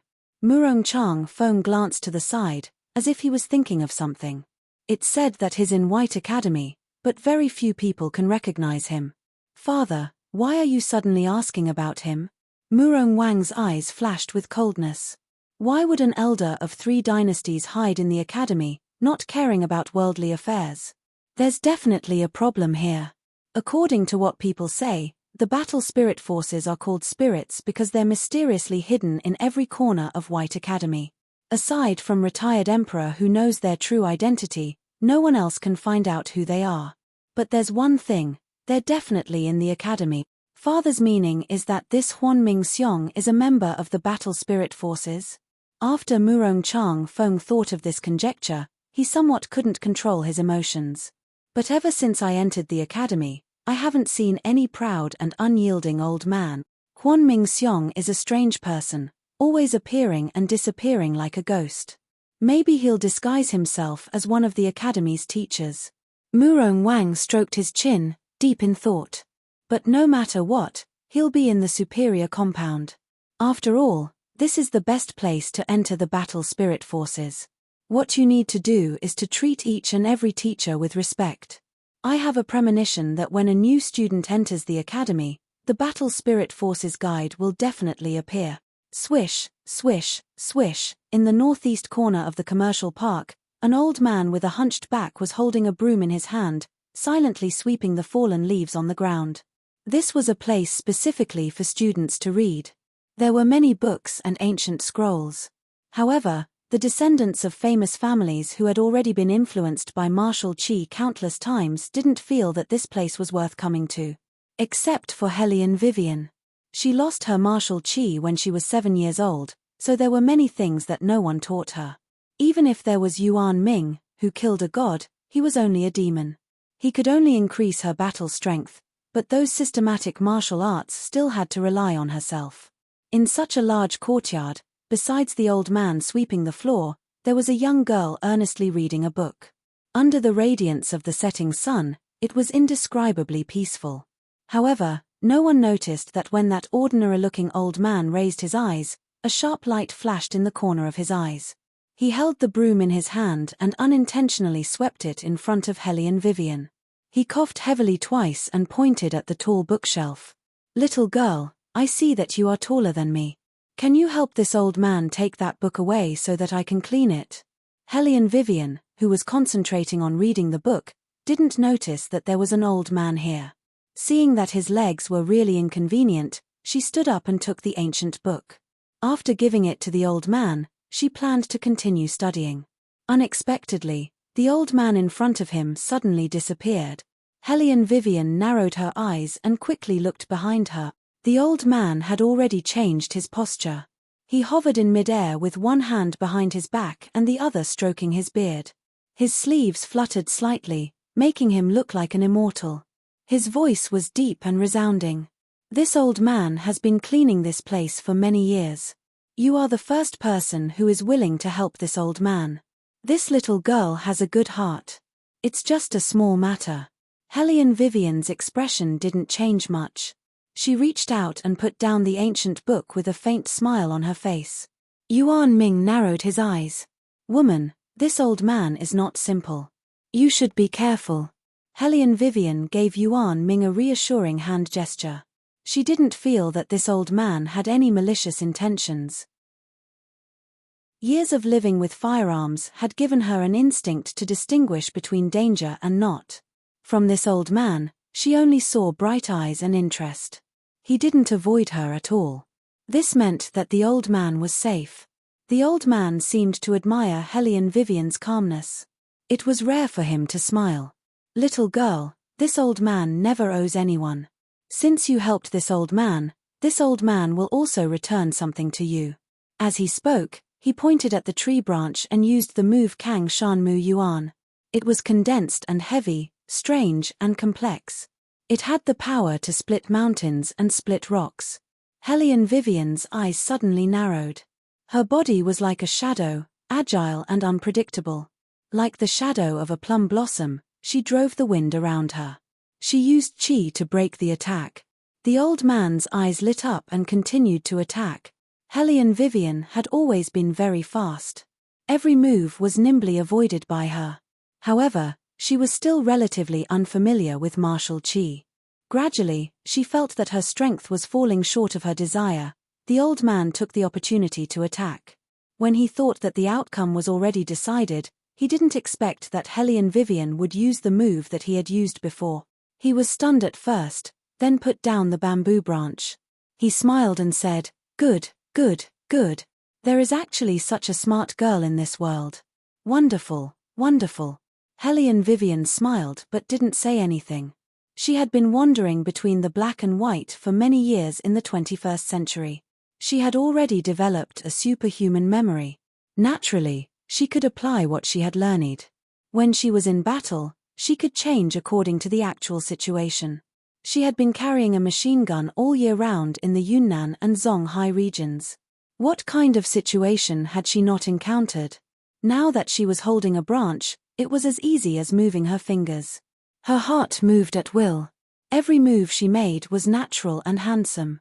"Come, come, come. I'll pass on another set of flames swallowing the heavens to you." He had waited here for so many years. Finally, he had waited for a good seedling that was to his liking. The old man laughed loudly in his heart. His face was also filled with unconcealable excitement. If it was this girl, she would definitely be able to learn his ultimate move. When she first heard the words "flames swallowing the heavens," Hellion Vivian's heart also brightened. In the Dragon War Empire, even a 3-year-old child would have heard of this secret art. It was said that this secret art had already been lost along with the retirement of 3 generations of elders, Huan Mingxiong. Now, this old man unexpectedly wanted to pass it on to her. Helian Vivian's eyes flashed. She naturally thought of the old man's identity. However, after a moment, she shook her head. Flames swallowing the heavens, I still won't learn it. Why? Huan Mingxiong was greatly shaken. Could it be that she was the same as that arrogant brat in the palace, hating waking up early? Helian Vivian smiled. Although I haven't been practicing martial arts for long, I've also comprehended a bit of truth. Elder Huan's flames swallowing the heavens should belong to the fire element. However, up until now, I've also sensed that my martial chi has nothing to do with fire. You. Huan Mingxiong didn't find it strange that Helian Vivian would guess his identity. After all, this little girl was so smart. She was able to see through it with just a hint. Only, he rubbed his chin and suddenly wrinkled his white eyebrows. Your martial chi path is very strange. It's like you've suffered some kind of heavy injury. It's a bit nondescript, yet you can win by surprise. Girl, what exactly are you cultivating? After Helian Vivian heard this, she smiled. In any case, my martial chi path is very different from this flame swallowing the heavens. In this world, there are many kinds of mysterious martial arts that can't be learned. Learning too many isn't necessarily a good thing. Who knows, maybe I won't be able to control myself and will suffer from chi deviation. The way I am right now is quite good. I'm comfortable practicing it myself, and I can use it easily. Hearing this, Huan Mingxiong stared blankly for a moment. Then, his eyes lit up as he looked at Helian Vivian. Haha, I really didn't expect. In this world, most people who practice martial arts can't overcome the greed in their hearts, but you actually comprehended this truth early on. Truly a wonderful person. It's just that I fight a lot. Helian Vivian curved her thin lips and looked at the setting sun. It's getting late. Elder Huan, you should rest early. Don't always sweep the same place. It's easy to reveal your identity. Huan Mingxiong looked at the exceptionally bright ground under his broom. His face was endlessly shocked. After a long time, he extended his hand and stroked his white beard. It wasn't known who he was talking to, but his smile was quite thick. This girl is really incredible.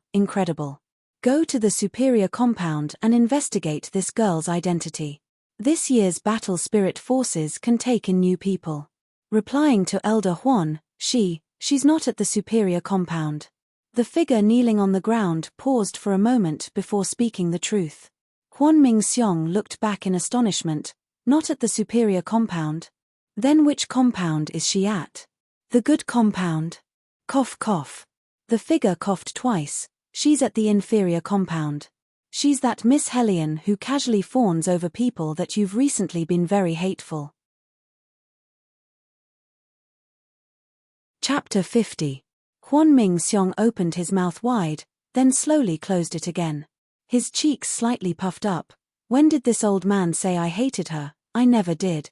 In the future, if she comes here again, immediately notify this old man. Yes. The figure looked at the old man's departing figure with a profound meaning, lightly laughing as he shook his head. Elder Huan didn't admit it. How could Huan Mingxiong admit it? Rumors and slanders were truly harmful.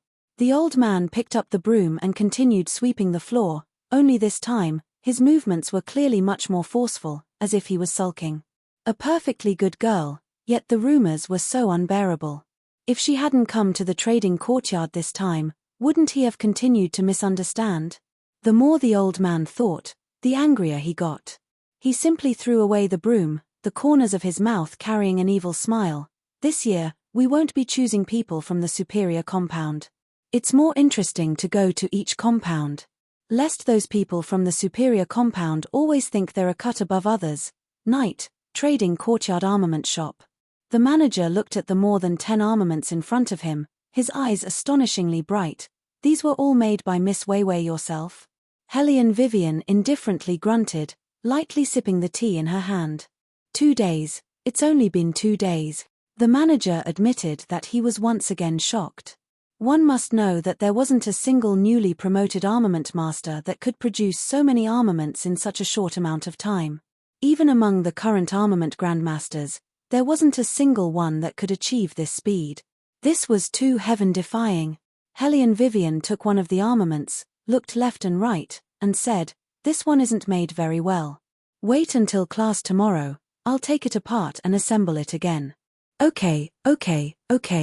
Whatever Miss Weiwei thinks is suitable, you can do it. The manager couldn't see where was good, where was not good. He only felt that disassembling an armament that made people feel awkward was like playing with a toy in her hand.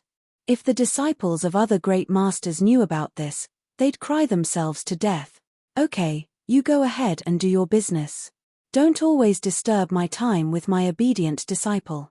Grandmaster blew at a corner of his white beard and extended his hand to push the steward out.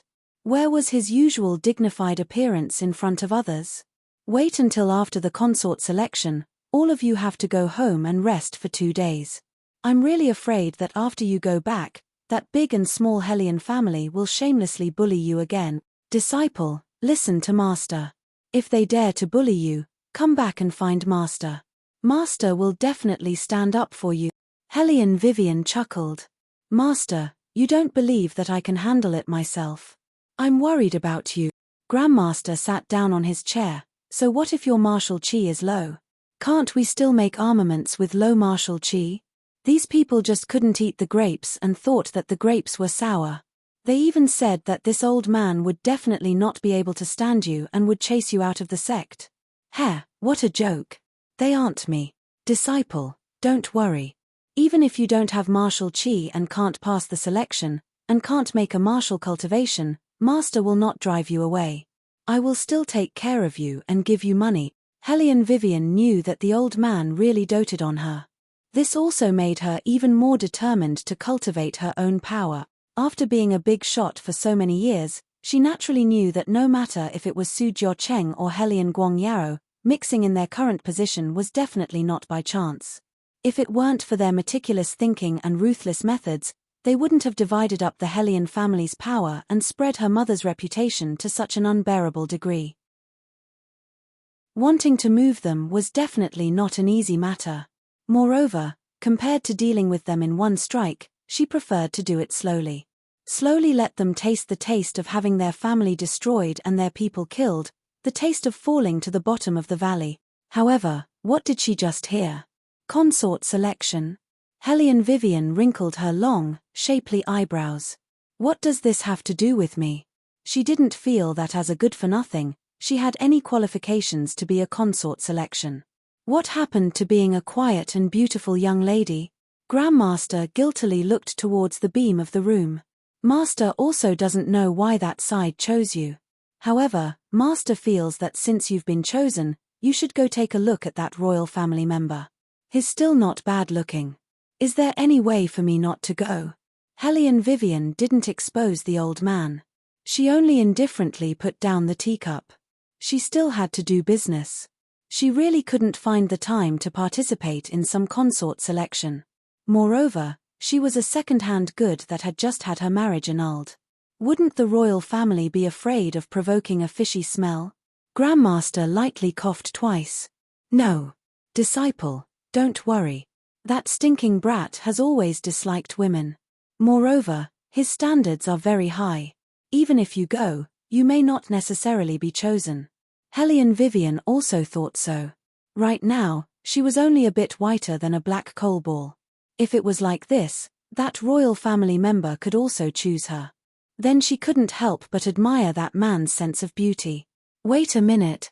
What did he mean by that stinking brat has always disliked women? Could it be that the world-shaking third prince was actually gay? She seemed to have found out an incredible secret. In short, it's just going through the motions. There are so many candidates for consort selection. Grandmaster was still thinking of a way to persuade his disciple. On the other side, Hellion Vivian had already started laughing. Master, you don't need to say any more. I'll go. At worst, after going, she'd just sit down and sleep, and eat pastries. In any case, it was like what Master said. There were so many consort selection candidates. She was just there to make up the numbers. The next day, a gentle breeze blew, and the sky was clear for thousands of miles. Apart from the westernmost inferior compound, the other compounds looked exceptionally lively. Even the great masters had gone to the dean's place. They were so busy that they didn't have time to attend to them. Everyone was wondering if something big was going to happen.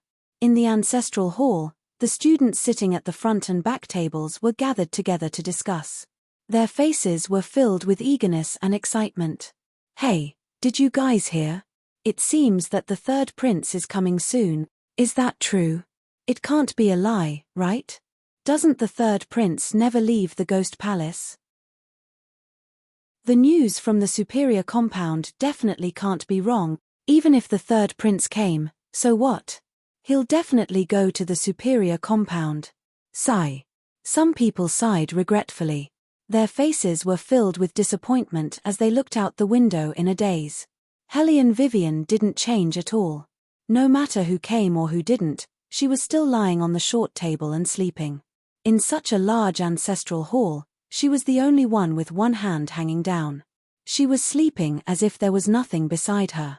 The chaos in the surroundings highlighted this scene's comfort and handsomeness. "You guys look, she's sleeping again." The chattering changed the style of the discussion. The young girls lowered their voices. "She seems to do nothing but sleep all day long. What else can she do?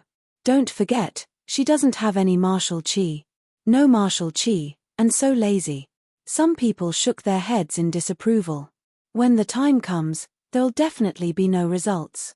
Regardless of the tide of criticism from all around, Helene Vivian was still sleeping lazily. However, Yuan Ming laughed evilly. "Woman, did you hear that? If you keep sleeping like this, be careful that you don't get any results on the tests. Don't be noisy." Helene Vivian closed her eyes. Her expression was indifferent. She had a commanding tone. "Wait until lunchtime and then wake me up." Probably because she was a bit muddle-headed from sleep, Helene Vivian forgot to hide her voice for a moment. When it fell into Beligaju's ears, he slightly raised his eyebrows. Chapter 51.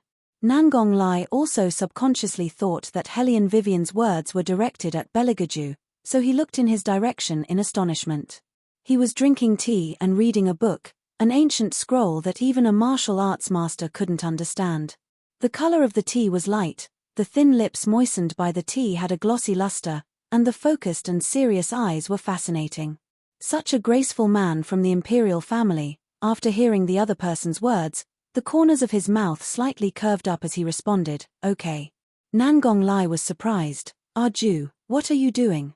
His voice was very small, so as to avoid being heard by others. Bailey Jiu didn't say anything. Instead, he swirled the teacup in his hand and turned his head to look at her. A faint and restrained smile hung on his fair and handsome face, revealing a thick perverted aura. When Nangong Lai saw this, he began to have goosebumps all over his body. When the retired emperor asked him to make a cup of tea, he had to make a decision based on his mood. When he was in a good mood, he would make a pot or two. When he was in a bad mood, he would directly make the retired emperor drink cold water. Like now, he was so willing to be ordered around. He was definitely addicted to being a hunter, and that prey was still dreaming. Thinking of this, he was once again glad that between the 4 great clans and the imperial family, he chose the imperial family. Otherwise, as long as he thought of confronting this man, he couldn't control his scalp from tingling. When he sat back in his seat, Beligaju was no longer reading the ancient book. He leaned back in the chair, his arm on the armrest, his fingers rhythmically tapping, as if he was thinking about something important. Then, he suddenly leaned over and moved close to Helene Vivian's ear, smiling deeply. "I told you to get up. Do you get any money?" Helene Vivian only felt a chill in her ear. It was numb and somewhat itchy. Only when she opened her lazy eyes did she know that because of Yuan Xiaoming, she made a stupid mistake again. "No money." Helene Vivian yawned. "There is a free lunch. Do you want to go now?" The corners of Beligaju's mouth were always curled up, and there was an incomprehensible shadow in his faint smile. "All right, it just so happens that I don't have money to eat." Cough, cough, cough. Nangong Lai spat out a mouthful of tea. Your Highness, how can you say these words without blushing? However, Beligaju didn't lie. He really didn't have any money on him. Of course, just the little ring on his finger was enough to buy a city in the border area. Everyone knew that even though the third prince had lost his martial chi, he was still the retired emperor's most beloved prince, the War Dragon Empire's only holy son. Under normal circumstances, when people mentioned him, they would speak of him as high and mighty, holy and flawless, as if he was a god, etc. Most importantly, when had he ever lacked money? Nangong Lai really couldn't listen anymore. He simply turned his head away and pretended to be deaf and mute. Beligaju only reached out and brushed the non-existent dust on his white robe. His gentle voice was like mellow wine, making people intoxicated. Let's go. Hellion Vivian also didn't think much of it. Her tongue licked her thin lips. She wanted to eat the roasted lamb right now, with cumin and some sauce. It was crispy on the outside and fragrant on the inside. White Academy's cafeteria was very clean, and they could even appoint a chef to give them special treatment. Hellion Vivian never treated herself unfairly in this regard. A table of meat, the freshest watermelon, and the best nu hong. Eating in her mouth was incomparable happiness. After all, she brought someone to eat, so Hellion Vivian also didn't forget to give Beligaju a few chopsticks of food. If there weren't too many onlookers, this meal would be even more satisfying. Hellion Vivian bit the wooden chopsticks and looked at the man in front of her with a deep gaze. At such a young age, he had cultivated into a peerless young master. His every movement carried a strong masculine charm. Those hormones, the entire cafeteria was afraid that they would soon be unable to resist. The young ladies who came to eat looked at her as if they couldn't wait to eat her up. It really was a face that attracted bees and butterflies. Hellion Vivian also felt a little strange. Could it be that every time this person came to eat, he would be stared at by a group of girls? Wouldn't he have indigestion? Hellion Vivian didn't know that a certain highness had never come to any cafeteria.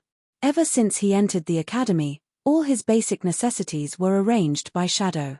The water was spring water from a mountain stream. The meals were all prepared by the best chefs in the imperial palace. They thought of a way to keep the food warm and sent it to the academy every night. That was why Beligaju wrinkled his thick eyebrows the moment he entered the cafeteria. Unfortunately, there were still people who didn't know the difference between life and death and came forward at this time. Really, wherever you go, you can see a bootlicker. We can't help but admire him for being able to do this. Don't you guys think so? The one who spoke was Hellion Mai. Beside her stood several other young ladies from famous families. Apart from her, the rest were all from the superior compound. Hellion Jiawa was also among them. Her long skirt fluttered in the wind. She was as dainty as a drop of water. Even her voice was soft and gentle. Third sister, don't say any more.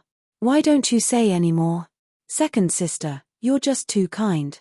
That's why you're being bullied by this evil girl. No matter what, Hellion Mai would never forget the matter of slapping her own mouth. She looked at Wei Wei with eyes brimming with anger. Hellion Jiawa also didn't really want to stop Hellion Mai. That was because she had long wanted to give Hellion Vivian a good look. Not to mention, when she saw Hellion Vivian and Beligaju together, her heart surged with unhappiness. In the end, what kind of luck did this little slut have to actually make friends with such a young master? However, no matter how handsome he was still just a poor and pedantic student. She heard that he couldn't even afford a scholar's hat. He wasn't like Murong Xiaofeng, who came from a wealthy family and was also successful at a young age. When Hellion Jiawa thought of this, the light in her eyes turned. She made an appearance of wanting to say something but then hesitated. Third sister, eldest sister's friend is still here. It's not good to misunderstand. As she spoke, she looked at Beligaju. The corners of her mouth carried a bashful and innocent smile. Young master, we meet again. En.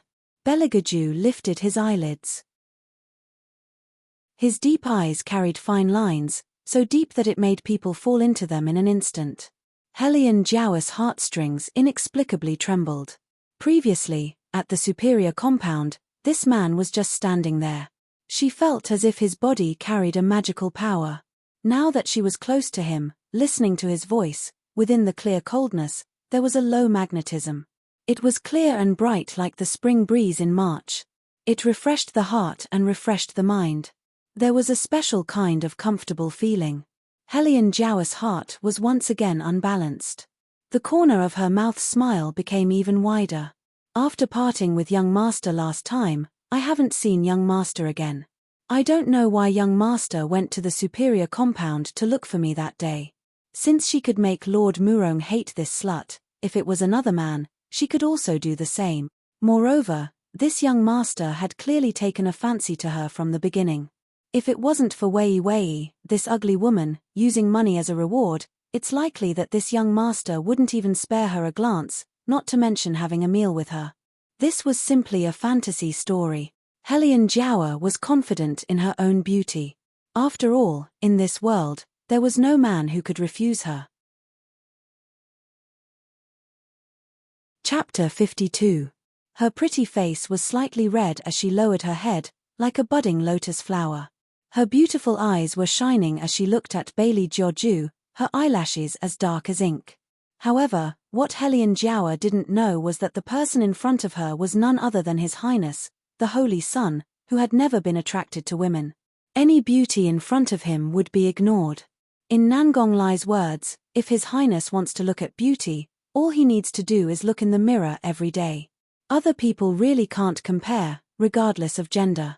However, the strange thing was that this time, Beligaju looked at Helian Jiao's face and hesitated for a while. Helian Vivian frowned. She didn't think that the other party was a man who only looked at the face and not the heart. If he was like other people, then there was no need to eat this meal. The longer Bailey Jiaoju looked at Helian Jiao, the more obvious the complacent expression on Helian Jiao's face became. Both of her cheeks were suffused with a pretty pink color. Her heart was thumping and she was just about to open her mouth again. Bailey Jiaoju rested his chin on his hand and furrowed his brows seriously. He asked unhurriedly, "Who are you?" His voice was very pleasant to listen to. It was cool and languid with a unique elegance. Anyone who heard it would find it enjoyable. But, "Who are you? Who are you?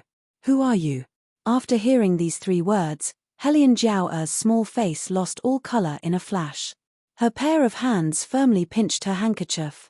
The eyes that looked at Bailey Jiaoju also changed from bashfulness to astonishment. In the end, she was so embarrassed that she wished she could just turn around and leave. Helian Vivian was also stunned. She turned to look at Beligaju's evil smile.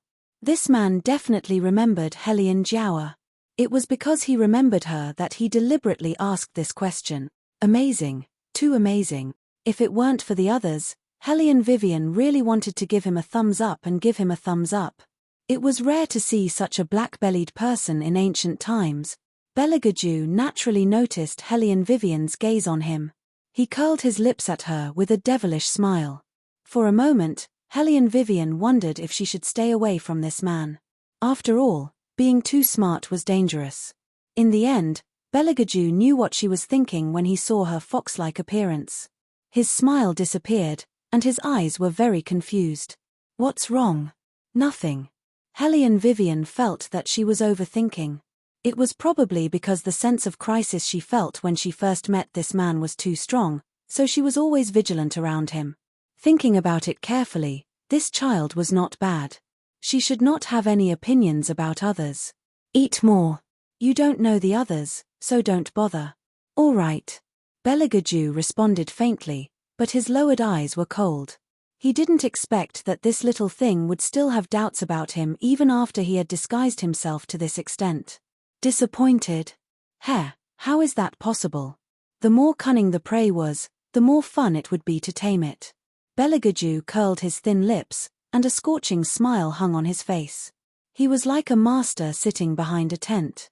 Because he was in control of everything, he had enough patience to wait.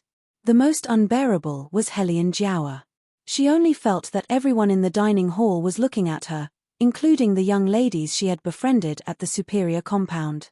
She, Helian Jiao, had lived for so long, but this was the first time she had lost so much face. This made Helian Jiawa so angry that her hands trembled, but she didn't know how to vent her anger.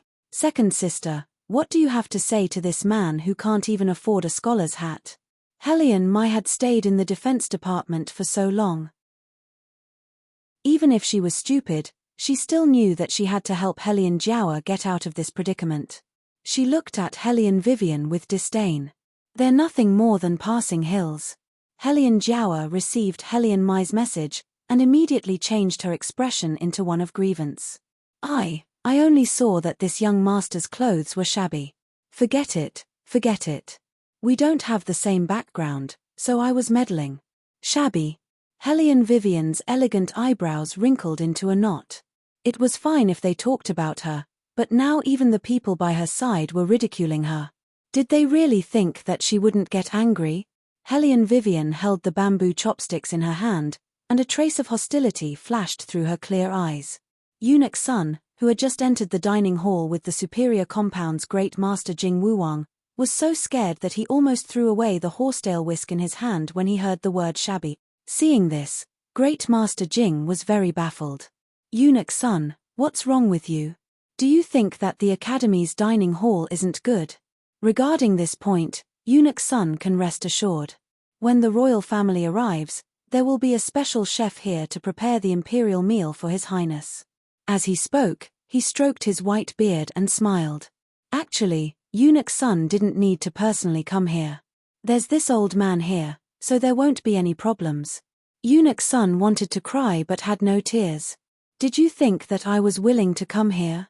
I accompanied the royal troops at the foot of the mountain and waited for a whole day.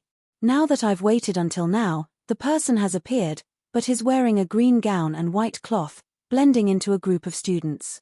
When he just entered the dining hall, the pit of his stomach was already trembling, okay? He swallowed 2 heart-saving pills in a row, and only then did he not lose control and scream out loud. How could His Highness, who should have stayed in the imperial palace, appear here? Why didn't he even say hello? He didn't have the slightest bit of preparation in his heart. He still hadn't finished looking at the layout of the academy, and he still hadn't gone to the dean's side. He still hadn't had time to reply to retired Emperor's letter. In short, why the fuck didn't anyone inform him that the royal family had already entered White Academy, and had even become an ordinary student? Could he return to the imperial palace right now and report to retired Emperor that the royal family had already been found? After Eunuch Sun thought of this point, his entire person became excited. Just as he wanted to take a step forward, he was nailed to the ground by Belagaju's indifferent gaze. That gaze was extremely cold, and within that bewitching indifference was written a warning. Eunuch Sun was such a spirited person. He had spent most of his life in the imperial palace. Every word and action of his master, even if he couldn't guess 100%, he could still figure out 70%. Right now, His Highness clearly didn't want him to go over. Eunuch Sun. Great Master Jing saw that he was staring at a point in a trance, and couldn't help but follow Eunuch Sun's line of sight to look over there. Then he smiled rather complacently. Is Eunuch Sun looking at that genius young lady of the Helian family? Right now, she's already this old man's entry-level disciple. Eunuch Sun was originally still fretting about how he should pretend that he hadn't seen His Highness, but this superior compound's great master actually gave him a good excuse. He chuckled and nodded his head, forcing himself to withdraw his gaze from His Highness' body. He opened his mouth and said, I've long heard that the second young lady of the Helian family is as beautiful as a fairy. Her temperament is adorable, and she's different from the young ladies of ordinary families. Seeing her today, she's indeed extraordinary. The great master is truly fortunate to have accepted a disciple with boundless prospects. You flatter me. Great Master Jing promptly waved his hand, but the smile on his face didn't diminish in the slightest. This child is actually intelligent. When it's time to select a consort, I hope Eunuch Sun will take care of her a bit more. Hearing the 2 words select consort, everyone in the dining hall turned to look at them, including Helian Vivian. Chapter 53. Seeing everyone's gazes, Eunuch Sun only felt a prickle in his back. This Minister Jing couldn't have brought up the matter of consort selection at any other time, but he just had to bring it up now. If he continued, maybe the royal family would really misunderstand that he'd received benefits from someone behind his back. Thinking of this possibility, Eunuch Sun immediately looked towards Belegaju's direction. His eyes sparkled with determination. "Your Highness, you must believe in me. I'm loyal to you and will follow you to death. I've never accepted ministers. Cough cough, although I occasionally accept them, I won't accept them in front of you." Belegaju minded his own business and drank his tea. He didn't look at Eunuch Sun as he absent-mindedly played with the white porcelain teacup between his fingertips. It was as if it was transparent. Eunuch Sun turned his back and almost burst into tears. Woo-woo, he was disliked by His Highness. Minister Jing, who was closest to him, furrowed his brows in confusion. "What's wrong with Eunuch Sun today? Ever since the dining hall, he's been acting weird." Having missed the opportunity to attack, Hellion Vivian simply put down the bamboo chopsticks that she was about to raise. She wasn't stupid enough to make a move in front of Minister Jing. Before entering the academy, the dean had clearly said that doing bad things was fine, but absolutely couldn't be caught. This Minister Jing normally looked down on them from the inferior compound. He looked at everyone with a contemptuous attitude. Being so amiable like today was truly rare. This also showed that the old eunuch at his side wasn't simple. Hellion Vivian fiddled with the bamboo chopsticks in her hand, but her thoughts were pure. Minister Jing actually smiled and waved towards Hellion Jiawa, saying, "Why haven't you come quickly to greet Eunuch Sun?" Hellion Jiawa was also an expert in this field. She promptly walked over like a lotus flower, faintly smiled, and was just about to open her mouth. Eunuch Sun immediately exclaimed, "Miss Jiao, don't be like this. Aren't you tormenting me? The matter of His Highness's consort selection isn't something that we, as servants, can say anything about." As he spoke, his eyes flickered as he glanced in the direction of Belegaju from time to time. Belegaju still didn't look at him, but he finally changed his posture and leaned back lazily on the wooden chair. Eunuch Sun's heart couldn't calm down. He really wanted to kneel in front of his master, hug His Highness's thigh, and cry. But after all, he was a eunuch who had been in the palace for many years. He was very good at observing people. He also knew that if he went over now and exposed the identity of His Highness, he would die even more miserably than now. Therefore, Eunuch Sun could only brace himself and continue to deal with the old man and young man in front of him. Hellion Jiao certainly wouldn't believe these words of his. A long time ago, she'd already heard her grandfather say that although these eunuchs in the imperial palace were lowly, they still couldn't be underestimated. Especially this one in front of her, whose surname was Sunday. Many times, his words represented the intentions of those above. Clinging to him was equivalent to directly clinging to that highness. That's why she had to greet him with a smiling face. Otherwise, how could a eunuch like him, who couldn't be brought to the table, be worthy of such treatment from her? Eunuch Sun is too modest. Who in and out of the court doesn't know Eunuch Sun's ability? A few days ago, I followed grandfather into the palace and saw Eunuch Sun from afar. At that time, Eunuch Sun was accompanying His Highness the Third Prince, serving him in every aspect. If Jiao has the opportunity to enter the palace in the future, there are some things that Jiao doesn't understand that I'll need Eunuch Sun's guidance. Hellion Jiawa said these words bashfully. Her voice became softer and softer, and her cheeks became crimson. How could Eunuch Sun not understand her meaning? During this period of time, the Su family had given him many benefits. However, he wasn't a little eunuch who had just entered the palace. What benefits he should take and what benefits he shouldn't take, he was very clear in his heart. This Hellion family's second miss actually had some good looks. Her background and appearance were all presentable, especially that pair of eyes that seemed to be brimming with tears. He pondered whether or not His Highness would like this type, so he kept an eye on her. After all, it was hard to say who would be favored in the future and who wouldn't. Since these benefits couldn't be refused, he would accept them all. It would also save him from not being able to get anything good when the time came.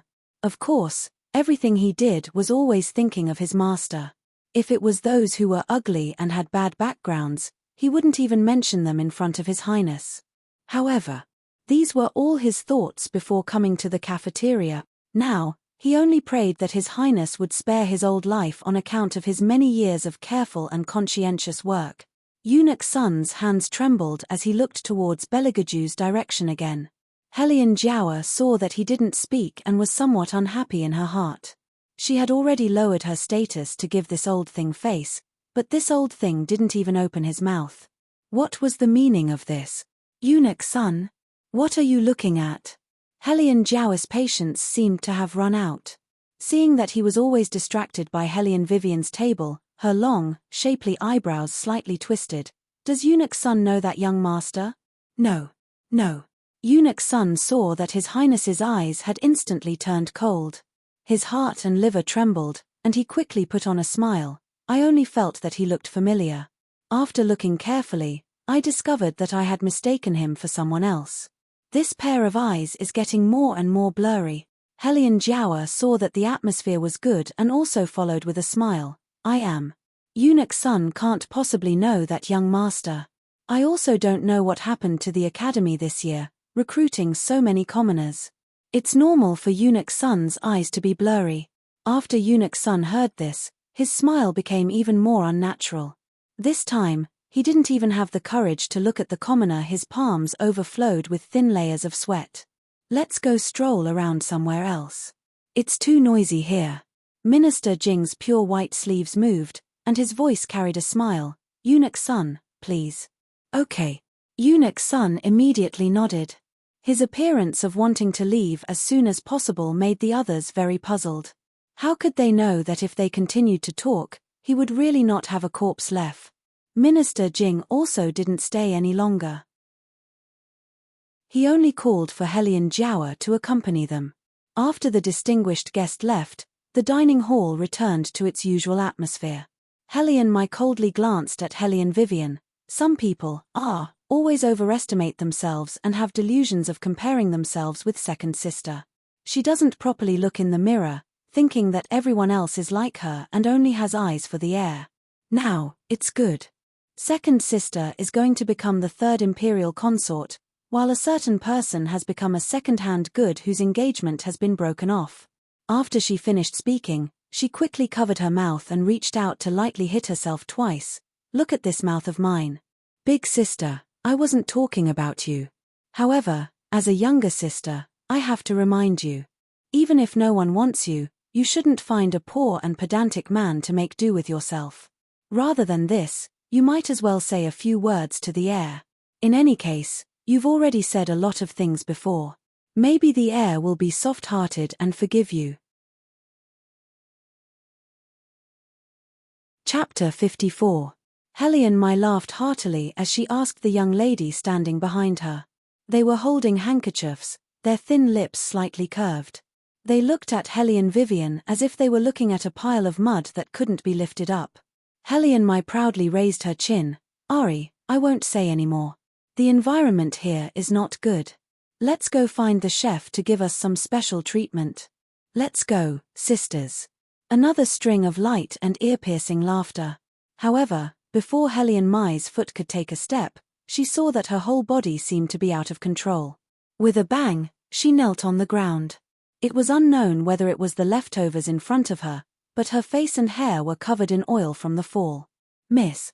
The maid beside her quickly went to support her, but she couldn't do anything. My face, my hair. Helian Vivian, just you wait. Helian Jiawa couldn't control herself and screamed. She crazily rushed out of the dining hall. Helian Vivian thoughtfully looked at the bamboo chopsticks that she hadn't used yet. She slowly looked at Belegaju's slightly condemning eyes and immediately expressed her position. It wasn't me. Is that so? Belegaju took back his hand. The water on his fingertips hadn't dried yet. He calmly wiped his hand with a white towel. Helian Vivian believed that she was a good child who didn't lie. I wanted to help, but before I could, she fell. Belegaju's tone was indifferent as he sipped a mouthful of herbal tea. The ground was too slippery. Helian Vivian nodded. Indeed. Ari, speaking of which, it's a bit uncomfortable if I don't do it myself. How could she fall? On this side, Wei Wei was still at a loss. On the other side, Shadow, who was hiding in the dark, fiercely twitched the corner of his mouth.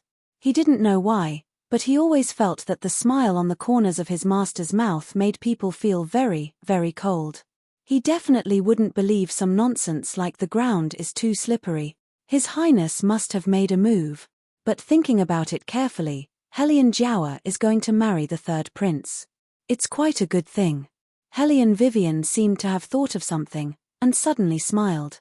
Beligaju tightened his grip on the teacup, and his voice became cold. Make people happy?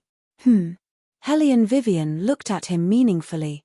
Don't tell me you don't know the reason. Shadow, who was hiding not too far away, stiffened. Why did he have a very bad premonition? This Helion family's eldest daughter wouldn't say some shocking words to criticize His Highness to his face, right? Shouldn't he have stopped him? So that His Highness wouldn't be in a bad mood after hearing it. As if he was aware of his thoughts, Bailey Jiaoju turned towards Shadow's position and glanced at him. That pair of ascetic cold eyes carried a thick warning. An Ying immediately shrunk back, and his back overflowed with cold sweat. The man turned his head, the side of his face was suffused with a graceful radiance. With a light tone, he casually opened his mouth. I really don't know. He actually wanted to hear the reason why she would be happy if someone else married him. Then I'll tell you this, but you can't tell anyone else. I suspect that the third prince, Helion Vivian looked left and right, then lowered her voice. It's very possible that he has homosexual tendencies. PFFF. An Ying almost couldn't breathe and choked to death in the corner. Homosexual tendencies? His Highness. He had a penchant for men. An Ying raised his head and looked at the man's face not too far away, trembling with fear. His heart felt cold. Oh no, this time His Highness will definitely strangle this Helion family's eldest daughter to death. This was even more unbearable than using 10 taels of silver to buy His Highness kiss. Beligaju also stared blankly. His good-looking thick eyebrows wrinkled, as if he didn't dare to believe what he heard. Not knowing if it was because of anger or something else, he unexpectedly smiled demonically. What did you say? I said that the third prince, that guy, might have homosexual tendencies. Helion Vivian sized up the man with a glance, her thin lips slightly curved. Helion Jiawa marrying over won't gain any benefits. You, on the other hand, if you can also participate in the consort selection, you'll definitely be chosen. Relying on your face, seducing that third prince is still not a problem. Good, very good, what a good thing to be chosen. What a good thing to be seduced is still not a problem. Beligaju's long and narrow peach blossom eyes dangerously narrowed, carrying an unclear light. Where did you find out that the third prince has homosexual tendencies? Everyone knows that third prince has never been close to women. It's said that even the people who served him in Ghost Palace were all youngsters. If it wasn't for him being gay, he's a young and vigorous man. At the very least, he should have a servant girl to accompany him in bed, right? Helion Wei's suspicions were also well-founded. However, this conclusion made Beligaju coldly laugh in his heart. There will be a day when he will let her properly experience his young and vigorous.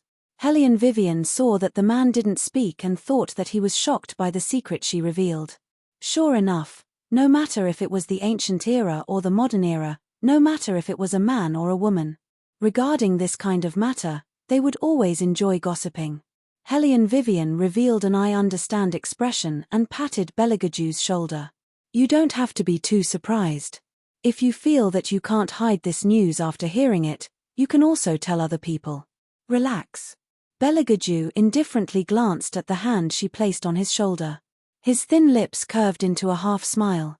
I will find an appropriate time to tell other people. However, that other person wasn't anyone else, but you. When Helion Vivian heard this, she was just about to say something. When she heard a burst of muffled laughter from the small door on the left. Helion Vivian looked at Nangong Lai, who was standing at the door, and raised her eyebrows. Nangong Lai raised his hand and swallowed the laughter in his throat with great difficulty. He cleared his throat. You guys continue to discuss, continue. Don't worry about me, you can completely treat me as if I don't exist. Ha ha ha ha, Fortunately he came back early. Otherwise, he would have missed such a good show. It was simply too interesting. When he returned, he must personally ask a Jew what it felt like to hear someone say that he was gay. Ha ha ha. Fart. No, he wanted to laugh again. What is he laughing about? Hellion Vivian was very puzzled. Belegaju indifferently looked at Nangong Lai. He raised the teacup in his hand and lightly took a sip. He is laughing at his own death. Nangong Lai's body suddenly stiffened. However, Belegaju paused and suddenly laughed.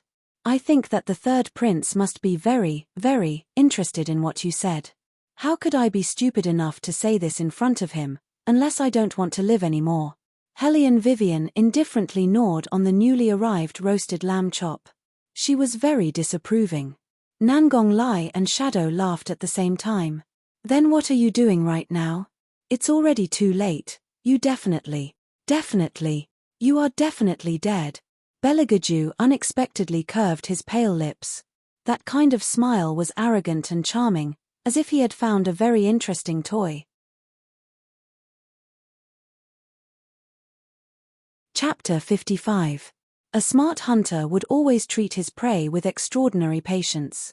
Bailey Jiaoju displayed this point incisively and vividly. He didn't do anything to Hellion Vivian. After the two people finished eating, they went to do their own things. The difference was that after Hellion Vivian left, Belegaju turned the black jade thumb ring on his finger and coldly ordered the kneeling Shadow, follow her and see who she has been in contact with these 2 days. Yes. Shadow accepted the order and retreated. Nangong Lai touched the bridge of his nose and took a step forward. Before he entered the inferior compound, he saw Eunuch Sun in the most remote corner of the compound. He was like an ant in a hot pot, walking back and forth with a horsetail whisk. The back of his collar was full of sweat. It was clear that he had been here for a long time. After seeing them, Eunuch Sun's eyes lit up. With a thump, he knelt on the ground. Your Highness. Belegaju's voice was indifferent. Eunuch Sun is the third prince's favorite. How can you kneel just like that? Hearing this, Eunuch Sun almost burst into tears. Your Highness. Was Master making fun of him? He was about to be scared to death. Get up. Belegaju casually took 2 steps forward. From afar, he could hear 4 cold words, just this once. Eunuch Sun's scalp tightened. He quickly swallowed his saliva and respectfully responded, yes. Seeing that the crisis was resolved, Nangong Lai returned to his casual appearance. Eunuch Sun, long time no see. How did you provoke your master? Young Master Lai. Eunuch Sun saluted and looked back and forth at his clothes. Nangong Lai naturally noticed his gaze. With a wicked smile, he tugged at his green and white robes. I look handsome like this, right? Your master's idea was to disguise myself as an ordinary student so that I could flirt with those young ladies. Hee hee. Eunuch Sun cursed in his heart. The one who wanted to flirt with the young ladies was clearly you. Nangong Lai let out a long sigh. It's also wrong to be too handsome. I'm already dressed like this, but I still can't resist falling in love at first sight. The corner of Eunuch Sun's mouth fiercely twitched for a moment, and a fake smile appeared on his old face. This old servant remembers that retired emperor once said that the vice principal of White Academy this year should be you, young Master Lai. Cough. Nangong Lai heavily coughed. Anyways, I need to first familiarize myself with the academy's environment. In addition, I need to properly protect your family's master. You don't know how much hatred has been stirred up ever since our Jew entered. Those people from the superior compound have long found our Jew unpleasing to the eye. Right now, they're holding back their energy. How can I abandon your family's highness at this time, When Eunuch Sun heard this, he wasn't anxious, but angry. Who dares to look down on his highness? Let's go look for them now. A bunch of little bastards want to rebel, don't they? Nangong Lai rubbed his chin. That Jingwu Wang who accompanied you to eat today is the mastermind. Eunuch Sun's neck shrunk back. Looking at his family's highness gaze that fell on his body, the cold sweat on his forehead overflowed again. Your Highness, this old servant swears that this old servant really isn't familiar with him at all. As he spoke, He glanced at Nangong Lai again. Young Master Lai, you're basically pushing this old servant into the fire pit. After going around in such a big circle, it was all for the sake of trapping him. How could that be? Nangong Lai extended his hand and placed it on his shoulder. He devilishly winked his left eye. You can rest assured that your family's master is clear in his heart. He doesn't need anyone to push him. This time, Eunuch Sun's entire body stiffened. His family's master's pair of eyes were so mysterious and unpredictable that it really made people's legs go weak. All right, don't waste any more time. Your family's master still needs you to do something. Nangong Lai unrestrainedly withdrew his hand. Belegaju's tone was still indifferent as before. What excuse did you use to leave the superior compound? This old servant said that he ate too much and needed to go to the toilet. Eunuch Sun hastily said. Your Highness can rest assured. Even if this old servant was given 100 guts, this old servant still wouldn't reveal your identity. Belegaju glanced at him. You've been in the toilet long enough. You can go back now. Eunuch Sun opened his mouth and finally clenched his teeth. Your Highness, regarding the consort selection, you. He originally wanted to say, Your Highness and retired Emperor have been playing hide-and-seek for such a long time. When do you plan to end it? The Imperial troops have already been waiting at the foot of the mountain for 2 days. If you continue to wait, you'll be discovered sooner or later. But forgive him, he really didn't have the courage to ask. At dusk, this Highness will go down the mountain. Having heard this, Eunuch Sun incredulously raised his head. He only had time to see the fluttering sleeves. The sun was setting in the west. It was still the same old place. In the sparsely populated courtyard, many ancient scrolls were placed on the bookshelves. The old man was sitting at a high place, looking at the finished meditating Hellion Vivian with satisfaction. He reached out and stroked his beard. Because her meridians had been damaged, every time Hellion Vivian advanced, her face would turn white from the pain. This time was no exception. Her forehead was full of sweat. Girl, if you're too tired, take a rest first. Huan Mingxiong had never seen a girl like this child. Smart and willing to endure hardships. Hellion Vivian smiled, leaped up, and reclined on the chaise lounge. She lazily stretched her waist. I can sleep here. At night, I'll have the energy to eat and drink. Eat and drink? Huan Mingxiong wrinkled his white eyebrows, seemingly inadvertently inquiring. This old man heard that the royal family is coming to White Academy. The young ladies of other families are all thinking about how to succeed in the selection. What? You're not on the consort selection list? Hellion Vivian yawned, her voice vague. There is, but I personally am not very interested in marrying. Moreover, a man like the royal family is completely not my cup of tea. Good, girl, it's great that you can think like this. Huan Mingxiong immediately stood up, as if he had met a confidant in his life. That person is good-looking, but he's too hard to fight. You can't expect him to have any normal logical thinking ability. Whatever you say, he'll act as if he didn't hear it. If you stay with him for too long, you'll be angered to death by him. After Hellion Vivian heard this, she rubbed her chin and expressed her regret. It seems that besides that good-looking face, the royal family doesn't have any other good points. It's good that you understand. Huan Mingxiong patted her shoulder, rather gratified. Don't be confused by his face. Hellion Vivian smiled. I really couldn't tell that the royal family would be a pretty boy. When Shadow heard this last sentence, his foot clattered and he almost fell from the tree branch. He simply couldn't believe his ears. What did he just hear? Pretty boy. They said that His Highness was a pretty boy. No, he had to fly back and report to His Highness. After a while, in a corner of the inferior compound, amidst the lingering smell of sandalwood, only a vague figure could be seen, in the middle of being served and dressed. He seemed to have just woken up. His voice carried a unique magnetism and hoarseness. Pretty boy. Chapter 56. Your Highness, this isn't what this subordinate said.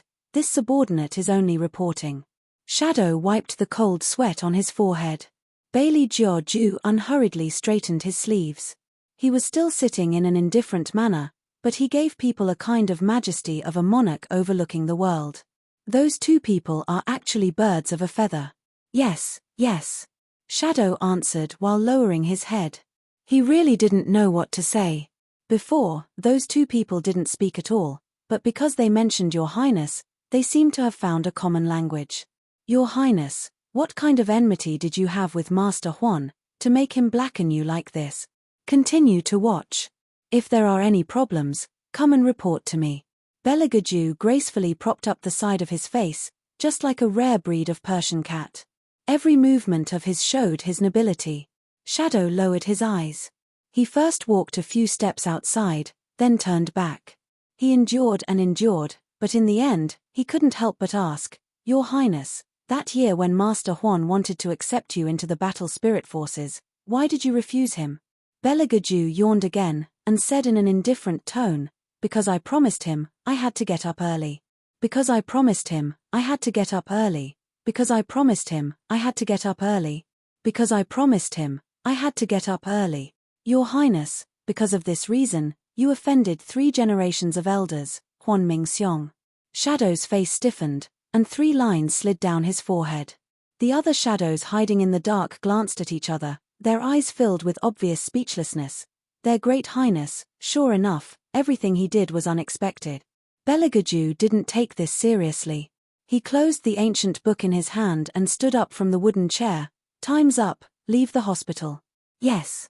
When it came to serious business, the shadows all had serious expressions. Like ghosts, they scattered and hid in every corner of the academy. At the foot of the mountain, a purple-gold palanquin blocked all the light, luxuriously standing still under the shade of a tree. That palanquin was surprisingly large, and outside the palanquin were suspended tassels. Beside the palanquin stood a total of 8 shadow guards in dark clothes. They held scimitars in their hands and wore fur coats. As their cloaks fluttered in the wind, there was an indescribable coldness.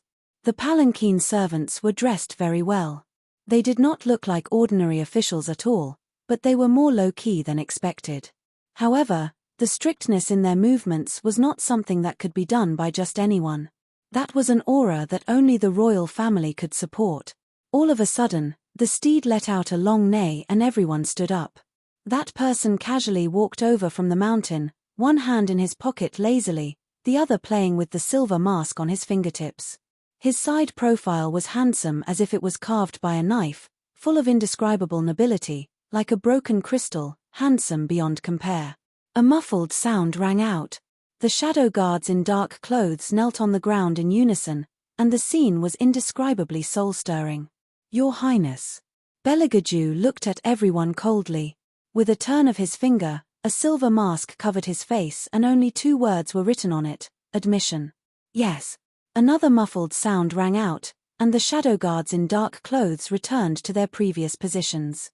They held scimitars, mounted their horses sideways, and crushed all the fallen leaves on the ground. The lanterns were lit, and the night scene was flourishing. This kind of prosperity could only be found at White Academy. In order to welcome the distinguished guests, the elders of the superior compound had arranged everything early on. The servant girls and servants shuttled back and forth, holding fruit platters and eating brocades. Although they were in a hurry, they were orderly. Each of the young ladies from influential families had their skirts fluttering in the wind. Their figures were like willows, and their facial features were picturesque. Located in this red-walled and blue-tiled courtyard, they were like blooming flower stamens. Among them, only Helene Vivian did not dress up. She was still wearing the Academy's green and white robes, but she did not wear a scholar's hat. She held a book in her hand and yawned from time to time. Different from Helene Vivian, the other young ladies' hearts were beating extremely fast. Their hands were holding handkerchiefs tightly, and their faces were bashful. Their eyes were jumping with impatience. One had to know that the person coming in a moment was from the royal family, a man that many young ladies yearned for even in their dreams. For today, there were already many people secretly working hard. Although nothing could be seen on the surface, underneath, there were indeed hidden waves surging, This kind of banquet actually gave them the opportunity to form cliques and cliques. The smart people were exchanging greetings with each other, laughing and whispering. Many of the young ladies surrounded Helian Jiao's side, inquiring her about what the elders had said. Her clear and melodious voice was actually very pleasant to hear. Helian Jiao curved her lips into a smile, like the moon surrounded by stars. Her mood was originally very good, but when she saw Helian Vivian in the corner, her eyes suddenly tightened. Why did this slut also come? People from the inferior compound simply did not have the qualifications to participate in the consort selection. What's more, she had already made arrangements with her grandfather. Right now, on Eunuch Sun's register, Helian Vivian should have long been removed. Why did she appear here? Helian Jiao clenched the handkerchief in her hand. Her delicate little face was suffused with a cold intent. When everyone saw that she had stopped, they naturally also looked in the direction she was looking at. Isn't this the eldest Miss Helian who was chasing after the heir 2 days ago? Truly, seeing once is better than hearing 100 times. She's involved in everything. The girl who spoke was also a student from the superior compound, the Minister of Revenue's Fang Ting Ting. She was bosom friends with Helian Jiao. She looked gentle and beautiful, but her words were full of harshness.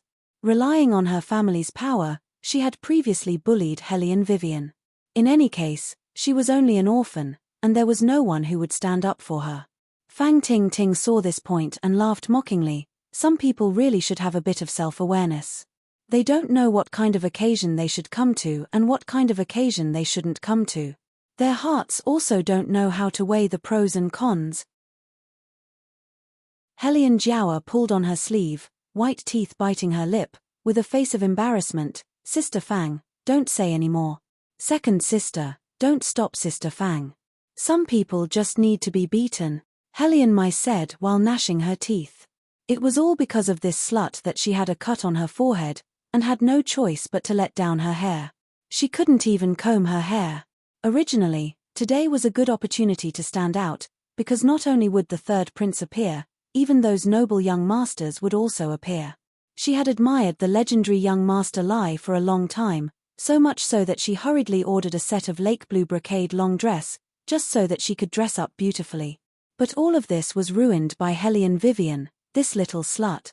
Fang Ting Ting patted her hand and glanced at Helian Vivian with disgust, as if she was some kind of evil trash. Alright, if you don't want to say it, then don't say it. In any case, I, as your older sister, also disdain to lower myself to the same level as a pair of broken shoes that have been rejected. Hearing Ting Ting say this, I actually feel that it's strange.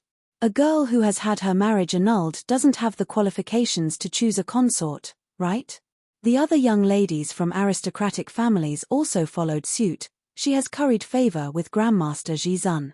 Wouldn't everything be settled if Grandmaster Jizun put in a few good words for her? That's true. Hehe, but this kind of girl, I reckon that the third prince won't even give her a glance. Wave after wave of ridicule. Helian Jiao stood among them, lightly hiding her smile, her beautiful eyes looking at Helian Vivian, waiting to see her make a fool of herself. Chapter 57. But what she didn't expect was that Helian Vivian just sat there absent-mindedly with one hand behind her. Her green and white robes were scattered on the floor, looking indescribably beautiful. She didn't take them seriously at all. This made the Helian Jiao's face change color. If it was before, this cheap woman would have already lost her temper and flipped out. That way, everyone would know that she was a spoiled brat. But now, she actually ignored them like this. The Helian Jiao fiercely clenched her teeth. Could it be that when she pushed her into the water tank that day, she injured her brain? Had she forgotten even the most basic reaction? This cheap woman clearly went crazy when she heard words like His Highness doesn't want her. Why was she so quiet today? Murong Chang Feng was sitting at the other end of the long table. After noticing the commotion, he didn't want to easily look at Helian Vivian's reaction. When his eyes fell on Helian Vivian's face, his heart twitched without warning. She actually had this kind of expression. She was like a spoiled cat, but it made people's hearts itch with coldness. Her eyes would slightly narrow because of her smile, her thin lips would flicker under the candlelight, making men want to rush over and kiss them. She was no longer that annoying sticky cream from before. Her body revealed a kind of unfathomable temperament. These past few days, he hadn't seen her and also didn't think about her. Even if he did think about her, it was just to pester him. He briefly thought about all kinds of things when he met her. It was nothing more than her being noisy, pestering him and shamelessly pestering him. He was the dignified Princess Murong's heir. How could he marry an orphan who had lost her power? There were countless powerful ministers in the court, but she was the one who stuck to him. She was undoubtedly the only stain on his body. No matter how he thought about it, he couldn't accept it. That was why he made that kind of decision. But he didn't think that because of a divorce letter, she would stop all of her previous actions. Even the way she spoke and looked at him was different from before. The current her actually made him feel unfamiliar. Unfamiliar to the point that he was a little at a loss. Fang Ting naturally noticed Murong Changfeng's gaze. She clenched the handkerchief in her hand, her heart filled with jealousy. The person that His Highness normally hated the most was that love-struck fool. How could he look at her with that kind of expression today, as if he was going to like her? She was obviously an ugly and lowly waif. If he didn't rely on the Hellion family's hundreds of years, how could that kind of lowly woman enter His Highness's eyes? Sisters, it's better for us to keep our mouths shut, lest someone becomes unhappy and runs to Grandmaster Jizun crying and complaining. Fang Ting's words. To remind Murong Chang's what kind of woman Hellion Vivian. Sure enough, Murong Changfeng wrinkled his thick eyebrows, his handsome face showing disdain. On the contrary, Hellion Mai was very righteous and awe-inspiring. If you want to complain, then complain. Who would be afraid of her? In this world, there must always be justice. Third sister. Hellion Jiaoer tugged at Hellion Mai's sleeve again. Her pair of eyes were misty. Her long eyelashes drooped down, appearing very kind and moving. In fact, her heart was already blooming with happiness. Fang Ting chuckled, Jiaoer, don't let these flies affect your mood. In a moment, the third prince will be here. You're the only one who has ever come in contact with him in the palace. We'll be waiting for your good news. Sister Fang. Hellion Jiaoer bashfully stamped her foot. When she turned her head, she looked at Hellion Vivian with obvious pride. Hellion Vivian didn't even look at her. She continued to yawn lazily. She already knew that although it was a consort selection, but in everyone's heart, the answer was already certain. Beligaju would definitely choose Hellion Jiaoer. Therefore, this banquet was just a formality. Fang Zheng was just as the elders had predicted. A man born in the imperial family, what he valued the most was the country. Hellion Jiaoer wasn't just talented and beautiful. The power behind her also couldn't be ignored. From this point of view, the third prince was bound to choose such a woman. Even if that wasn't the case, Hellion Vivian didn't have much interest in the consort selection. She only came today to go through the motions. In any case, it had nothing to do with her. As long as she appeared at the banquet like this, she would be worthy of the position that her master fought for her in her hometown. Seeing that it was almost time, the masters had already sat down in their respective seats. The steaming hot pastries were also placed very delicately. The legendary third prince, who was supposed to be selecting a concubine, did not even show up. It really was like the saying, tall, rich, and handsome had always been arrogant. Just as she was thinking this, she heard a loud voice from outside. The royal family has arrived. The entire courtyard instantly quieted down. Everyone's eyes were fixed on the door. Hellion Vivian also slowly turned her head. When that tall and straight figure appeared at the door, the faint moonlight scattered on the side of his face. He was like a god from ancient times, elegant, cold, and aloof. He was draped in a black cloak with a purple riding suit inside. His trousers were stuffed into his black war boots. The expensive robe was embroidered with a cloud dragon totem in silver. It was extraordinarily exquisite. His long black curly hair draped behind him. He didn't look feminine at all. Instead, it made him seem more languid than usual. Everyone was stunned, regardless of whether they were men or women. Their shocked gazes didn't stir up the slightest ripple on his body. His expression didn't even change. It was as if he didn't hear those sounds. His deep black eyes were like an ancient well. They were bottomless and seductive, emitting a faint sense of abstinence. He seemed to always be like this. No one could approach him. He was always indifferent, aloof, and aloof. Helian Jiawa was most infatuated with this appearance of his. She saluted him like a girl from a noble family. Her white embroidered skirt was slightly scattered, setting off her pair of beautiful eyes. It was as if water could drip out of them. Your Highness. Helian Vivian knew that Helian Jiawa did this because she wanted to show that she was different from the other beauties. She wanted to tell everyone that she and the third prince had some kind of friendship before. Minister Jing laughed heartily. He was very respectful towards Beligaju. Your Highness, please take a seat. Beligaju didn't say anything. The pair of eyes under the silver mask seemed to be looking for something. When they fell on the corner, they flashed a trace of playfulness. Eunuch Sun had been paying attention to his master's reaction. He was afraid that this Minister Jing would say some nonsense again, and let His Highness thoroughly throw him into the cold palace. Therefore, he was more nervous than anyone at this banquet. A thin layer of sweat had already overflowed from his forehead. Now, he saw his master's thin lips smiling, yet not smiling. He almost couldn't bear it and kneeled on the spot. What kind of situation was this? His master's smile just now made his scalp numb. Chapter 58. It was very obvious that Beligaju's arrival changed the atmosphere of the entire banquet. This time, the dean didn't appear.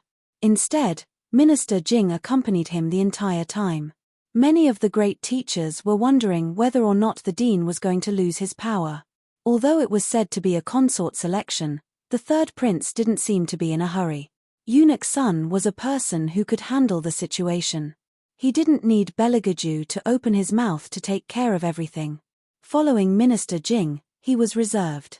Minister Jing originally wanted to strike up a conversation with Beligaju, but when he actually saw him, he was somewhat timid. He wasn't an inexperienced youngster, but in front of this young prince, he didn't know why, but there was an indescribable sense of oppression. The entire banquet was divided between men and women. On the left were the young masters of the capital from the superior compound, while on the right were the young ladies from the prestigious families. In modern terms, this was an upper-class dinner party. What should be done when gathering?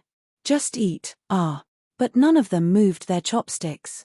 This made Helian Vivian feel very conflicted. She came to eat a free meal, but she didn't even get to eat a bite of dessert. This was too much of a failure. But before she could finish regretting, someone stood up from his seat. His small body was full of vigor. Master Jing, when will we start eating? I'm hungry. In a flash, everyone's gazes focused on that little person. Apart from those senior brothers and sisters from the superior compound, all the new students who had just entered the school all showed a surprised expression. They still hadn't forgotten who this little person was. When they first entered the compound, he even took a meat bun and sent a person flying with a kick. But this wasn't the main point. The main point was, how did he have the guts to pick on Master Jing's thorn at this time? Even if he had the dean's support, wasn't he a bit too impudent? Eunuch Sun originally wanted to ask where this little brat came from. He didn't know how to look at the situation, but when he calmed down and looked, his hand trembled and he almost dropped the thing. Wasn't that the little Highness? How could he be here? Mom, what's up with that bald head? Where's the little Highness' silk-like black hair? Where did they go? Where did they all go? The little one did not care about how others were looking at him. His lotus root-like calves were exposed outside of his white training clothes. His cheeks puffed up as he asked again in all seriousness, when exactly is the meal? If it's late, I'll go to the kitchen and eat before coming back. Eunuch Sun was speechless. Sob, sob, sob. After coming to White Academy, their family's little Highness had been starved to such a state. No, when he returned to the palace this time, he must bring his little Highness back. Jing Wu Wang saw that Eunuch Sun was frowning as he looked at the little one. He thought that Eunuch Sun was disgusted by the little one's rudeness. He had long found this little baldy brought by Tusu Feng unpleasing to the eye. He might as well take advantage of this opportunity to teach him a lesson. Jing Wu Wang squints his old eyes, his face showing displeasure. Kong Chen, sit down. Hearing this, the little one's chubby face wrinkled into a ball. However, he didn't follow Minister Jing's words. Instead, he stood there and showed what he wanted to eat. Being refuted like this, Jing Wu Wang's old face was about to lose. He was so angry that he almost stood up. When the Helian Jiaoer and Fang Maier saw this, they looked at each other one after another and lightly laughed. This little senior brother, you should sit down first.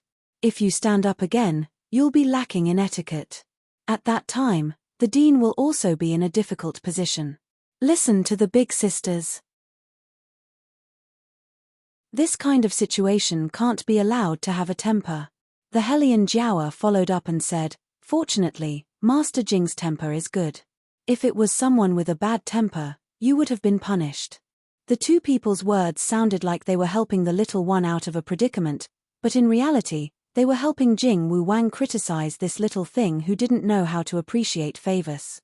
He was only a disciple brought by the dean, yet he was so arrogant in the courtyard. Even if his martial chi was stronger, he should have been disciplined a long time ago. How old was he? He didn't listen to anyone's words. Letting him eat this lesson now would also let him know who in the end was in charge of White Academy. Those senior brothers and sisters of the superior compound wouldn't say anything. First, they were wise to protect themselves. Second, they knew that the person brought by the dean absolutely wasn't simple.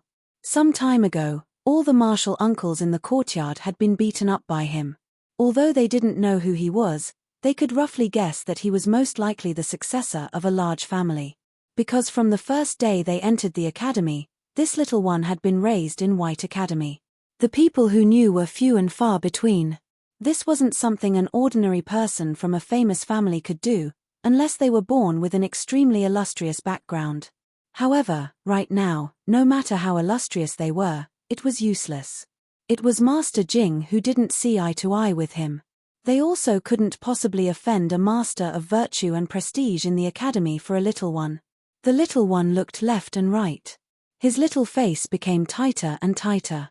His stomach was hungry, so his patience was extremely poor. Even his ears followed and drooped down, a sign that he was about to explode. Eunuch Sun saw this and felt distressed. He didn't know what to say, so he could only desperately give his master a meaningful glance. Beligaju lowered his eyes and played with the ring on his finger. He didn't look anxious at all. When Eunuch Sun saw this, he knew it was over. It wasn't that the little highness was done for, but rather that the Fang family was done for. Without waiting for Eunuch Sun to think about this, a cool voice sounded from the ground, without any emotion. His stomach is hungry, so of course he has to eat. What's more, a child can't withstand hunger. He just wants to eat something. You guys are talking about this and that. Do you think that because the dean isn't here, you can bully little senior brother? It was Helian Wei. She was standing behind the little one. Her left hand rested lazily on the little one's shoulder, sharp as a blade. She swept her gaze over everyone, and finally her eyes fell on Minister Jing. Master Jing, you can't really be thinking like this, huh? Minister Jing's face turned white from that kind of gaze. Helian Jiaoer followed up. Elder sister, how can you accuse Master Jing like this? I don't think Master Jing meant it that way. Didn't mean it that way. Helian Wei laughed and raised her eyebrows. Then I would like to ask my younger sister. Since you didn't want to take advantage of the fact that the principal wasn't here to bully little senior, then what were you guys doing just now? She thought that she was ruthless and lazy, and would do all kinds of evil. If someone hit her once, she would return it 10 times over. Her purpose for coming to this banquet was very clear. She was just here to make up the numbers and not participate in any intrigue. However, she really couldn't bear to see a group of people ridiculing a little bun, a child. They really could do it. Helian Jiaoer was stifled by her words. She didn't know how to refute, so she simply didn't say anything. This could be considered an unexpected gain. Just now, she wanted to provoke this little slut, but she didn't fall for it. Now, she actually stood up for a little thing. This was something she didn't expect. However, what the royal hated the most was people who didn't know how to look at the situation. She wanted to see what kind of end this little slut would end up in. Helian Jiawa lowered her head, and a trace of viciousness flashed through her eyes. Even if he made progress, so what? He still didn't know what to say at what time.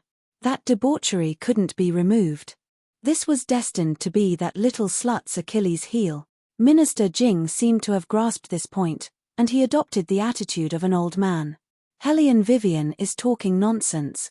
This old man only told him to sit down, so as to avoid offending the royal. When Bailey Jiaoju heard these words, he finally raised his eyes and very slowly glanced at Jing Wu Wang. Chapter 59. That gaze was extremely cold. Minister Jing was still in a daze and didn't notice the deep meaning in Belegaju's eyes. Helian Jiawa was looking at Belegaju's side profile. Her red lips were smiling with a thick sense of schadenfreude. The royal was getting impatient. Sure enough, Belegaju's thick eyebrows furrowed, faintly and without a trace. Helian Vivian's expression didn't change as she stood there. She had an expression that said, if you like it, then watch it. If you don't, then punish me. She knew that these people were all waiting to see a good show. They wanted to see how she would be taught a lesson by the third prince.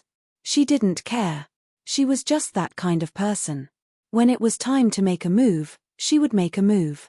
She couldn't watch such a tender little bun be bullied. She had just pinched the little bun's face. That soft touch couldn't be any better. However, what she didn't understand was why the third prince was looking at her as if he was looking at a strange auntie. Furthermore, there was a familiar playfulness in his eyes. When she wanted to take a closer look, that aloof man had already retracted his gaze.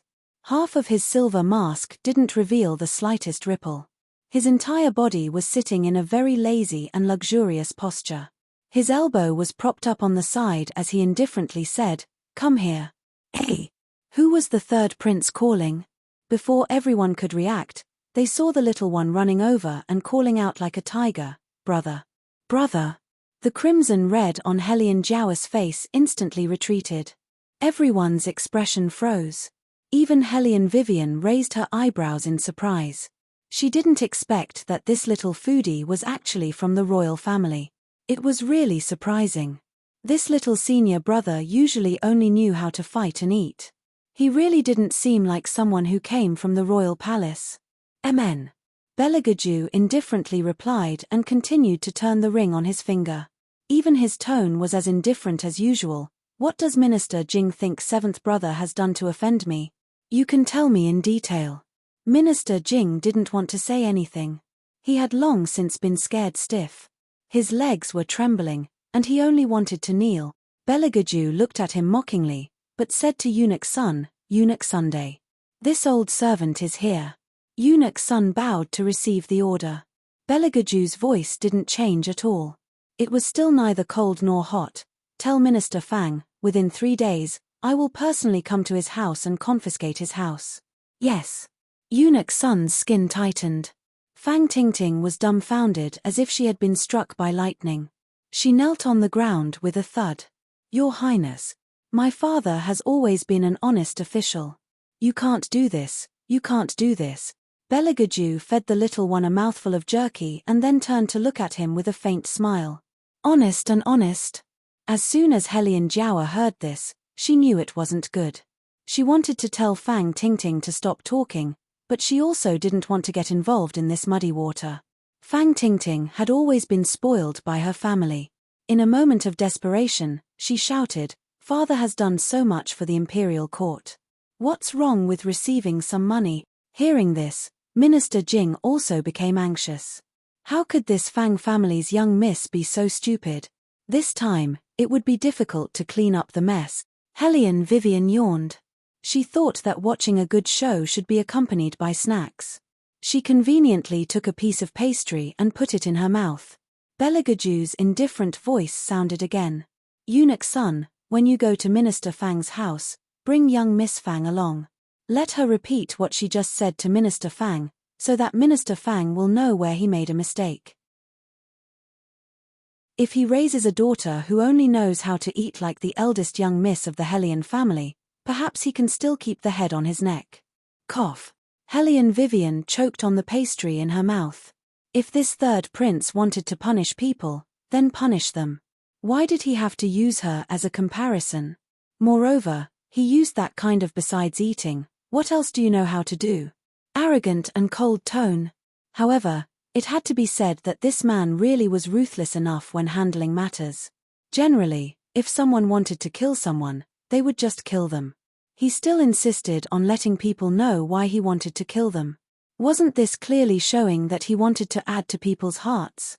Did he feel that just confiscating property wasn't enough to vent his hatred? While he was at it, he wanted to kill the Fang family as a warning to the Su family, as well as Minister Jing, who was related to both families. Hellion Vivian was indeed very smart. Because Belegaju's next sentence was, "Master Jing, do you want to write a memorial and send it to the palace right now, so that Prime Minister Su and you can plead leniency on behalf of Minister Fang?" This commoner doesn't dare. This commoner doesn't dare. At this time, even Minister Jing also knelt down. There wasn't a trace of color on his lips. He completely didn't have the high-spirited complacency of the past few days. Fang Tingting knew that this time, her family was completely doomed. But until she was dragged away, she still didn't know what had gone wrong. They had received far more information than ordinary people. As early as several days ago, they had been waiting for the arrival of the royal family, so that they could seize the opportunity to get in touch with them. How could he have accidentally offended someone like that? And no one had ever told them that the seventh prince was also at White Academy. No matter how Fang Tingting thought about it, she couldn't figure it out. Because now, besides regret, all that was left was fear of Belegaju. Not only her, even Minister Jing didn't dare to say another word. He clearly knew that the third prince didn't do anything to him because this was White Academy. Anyone who came to White Academy had to abide by White Academy's rules. They couldn't disobey their teachers and couldn't exercise imperial power. This was the rule set by the retired emperor. From beginning to end, no one dared to violate it. Therefore, Belegaju didn't want to throw Fang Tingting into the dungeon. Instead, he let people escort her to the Fang residence in the name of asking for leave. As for the matter of dealing with Minister Fang, it was a matter outside of White Academy. The third prince didn't have any misgivings. It was White Academy's rules that saved his life. When Minister Jing stood up, his back was covered in cold sweat. His hands and feet were bound as he sat in his original position. He simply couldn't wait for this banquet to end immediately. And Hellion Jiawa was doing her utmost to make up for the consequences of standing on the wrong side just now. She softly smiled and instructed the people behind her, "Tell the kitchen to make more dishes. It's important to let the seventh prince have a good meal." After she finished speaking, she smiled at Bailey Kong Chen. But the little one didn't care about her at all. With a fierce little face, he said, "Brother, there's no need to trouble the kitchen's martial uncle. I'll just eat the meat buns." Hellion Jiawa's raised hand stiffened. Her smiling face almost couldn't hold it anymore. Hellion Mai immediately helped her out. "Second sister, the seventh prince is really sensible. When I was young, I ate whatever I wanted to eat. I never thought that the kitchen's master would have to work hard. Before, I didn't know little brother's identity. I just thought that this child was really steady and sensible. Just now, he was also extremely hungry, so he actually did such a cute thing." Hellion Jiawa also deserved to be called shameless for a long time. Before, she was still ridiculing the little one, but now the topic changed. Her praise was watertight. Hellion Vivian was really bored listening to this kind of flattery. After eating her fill, she simply lay down on the desk nearby. Propping up the side of her face, she began to drowsily sleep. Clearly, she had already thrown the matter of the imperial consort selection to the back of her mind. The little one sitting beside Belegaju looked at her for a while. Then he turned his head and said, "Brother, look at that woman. She's asleep again. It seems like she doesn't want to become the imperial consort at all." Belegaju's tone was indifferent as he opened his eyes. It was impossible to tell whether he was happy or angry. Only, that pair of long and narrow eyes under the silver mask seemed to have lost all warmth, cold and somewhat empty. Chapter 60. Eunuch's son, who was standing by Bailey Georgiou's side, just happened to see this scene. He was only thinking about how he should save the situation, so he did his utmost to raise his voice by a few decibels. Before I left the palace, the emperor had instructed me that I wanted to see the abilities of all the young ladies. Fighting and killing is always not good. However, I also inquired from Master Jing. Every year, White Academy will allow new students to enter the spirit forest to contract with their own spirit beast. It would be better to handle this matter in advance this year. After I see the results, I can also report to retired emperor. All the subjects of the Dragon War Empire knew that the retired emperor loved the third prince the most. For so many years, he had been urging the third prince to choose a consort. If it wasn't for the fact that the third prince didn't approach women, he wouldn't be without a consort at this age. Now that the third prince finally agreed to choose a consort, the retired emperor was the happiest. Regarding the consort selection, of course, he had many demands. Only, when everyone heard about contracting a mythological beast, they all shrank back.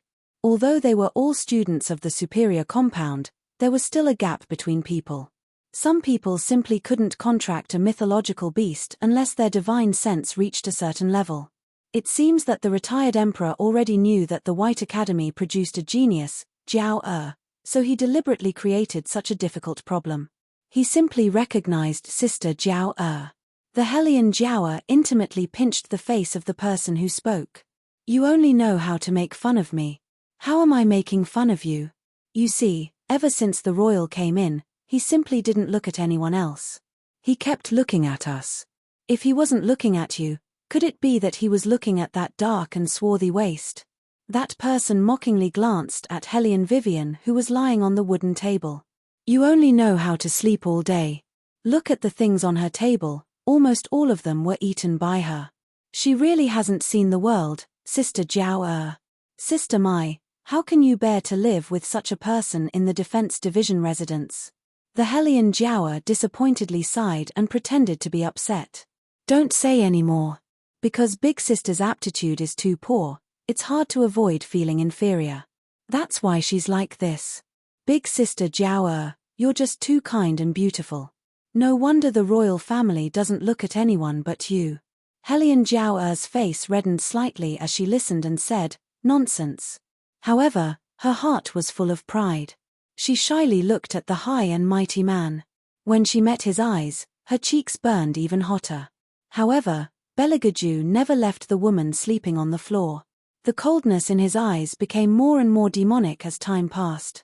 If he kept a pet, he would have to constantly give her a warning. If he made her feel too comfortable, she would look down on him.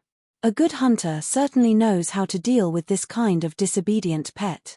As long as her thorns are pulled out one by one, she can be at peace. With a meat bun in his mouth, Little Bald Head looked at Hellion Wei, who was sleeping soundly, then looked at the seemingly smiling yet not smiling Bailey Georgiou, who always gave people a kind of holy and pure existence like a god. His round tiger eyes paused, then turned toward Hellion Wei's direction to take another look. Then, he tilted his small head and evaluated with a cold little face. Not bad. What's not bad? Eunuch's son, who was doing his best to hold the meat bun for his little highness, twitched his mouth. Please don't be what I think. That Hellion Vivian, I've seen her go to the commerce courtyard. Little Bald Head took a big bite of the meat bun and didn't raise his head. She can make money and can support third brother. Moreover, third brother has already been taken care of by her. What taken care of? Eunuch's son desperately swallowed his saliva. Little Highness, although you're Master's younger brother, you can't talk like that. You have to know that when Master is angry, he won't recognize his emotions. I just don't know if she can cook. While Little Bald Head was at a loss, his small brows wrinkled. He seriously looked at Beligaju. Third brother, I still think you should consider it. It's better to find someone who can cook. What's better? Eunuch's son chuckled twice. This was choosing a consort, not a chef. No, this wasn't the main point. The main point was, why didn't his master have any reaction at all? Eunuch Sun looked at Bailey Jiaoju again. He only managed to catch a glimpse of the curve at the corner of his mouth. It was as if he had seen an interesting toy. His handsome charm was enough to make any girl fall for him. He still remembered that the last time His Highness showed this expression, he was only 7 years old. In Mountain Phoenix, he caught a fire Chileen with his bare hands. He even trained that fire Chileen into a divine beast that only ate vegetables. A fire Chileen. A divine beast that didn't like meat. With just a stomp of its foot, it could make a city collapse. It would always listen to someone's orders. The most ferocious divine beast in ancient times. It was reduced to a point where it could only eat vegetables. It could be imagined, at that time, master, cough cough, how abnormal was he? However, just like the rumors in the market, after that fire, the divine beast fire Chileen disappeared. Carefully counting, he hadn't seen that god of plague for a long time. However, His Highness unexpectedly showed the same evil smile as that time. Inexplicably, Eunuch Sun shuddered. In a while, he had to hold his master back. He couldn't let him do anything. These were all young ladies from famous families who came to participate in the competition, not some kitten or puppy. Hey, wait a minute. Eunuch Sun looked at Beligaju, who suddenly stood up, and his eyelids couldn't help but jump. Master, where do you think you're going? As Beligaju stood up, all the voices in the banquet disappeared. The young ladies who were nibbling on the pastries all stopped what they were doing and held their breaths as they watched the handsome and restrained figure pass by them. The light fragrance of the sandalwood dragon was faintly discernible, and it smelled so good that no one dared to profane it. Helian Jiawa looked at the man who was getting closer and closer to her, and her heart was beating so fast that it almost jumped out of her throat. She pretended to be reserved as she looked left and right, then bit her thin lips. Her pair of beautiful eyes looked at Beligaju pitifully. She always knew when to look at a man with what kind of attitude, so that it would arouse the other party's desire to protect her. In the past, she relied on this trick to make Murong Chang Feng misunderstand Helian Vivian, that bitch. Now, she was confident that she could make the royal family put her at the top of their hearts. Moreover, wasn't she already halfway there? Just like what they said, since the royal family came in, they kept looking at her. It could be seen that the royal family was not indifferent to her. Helian Jiawa thought of this, and the smile on her face became more and more bashful. You're tuning in to the Celestial War YouTube channel. Don't forget to subscribe and join us on this journey to catch the most captivating stories.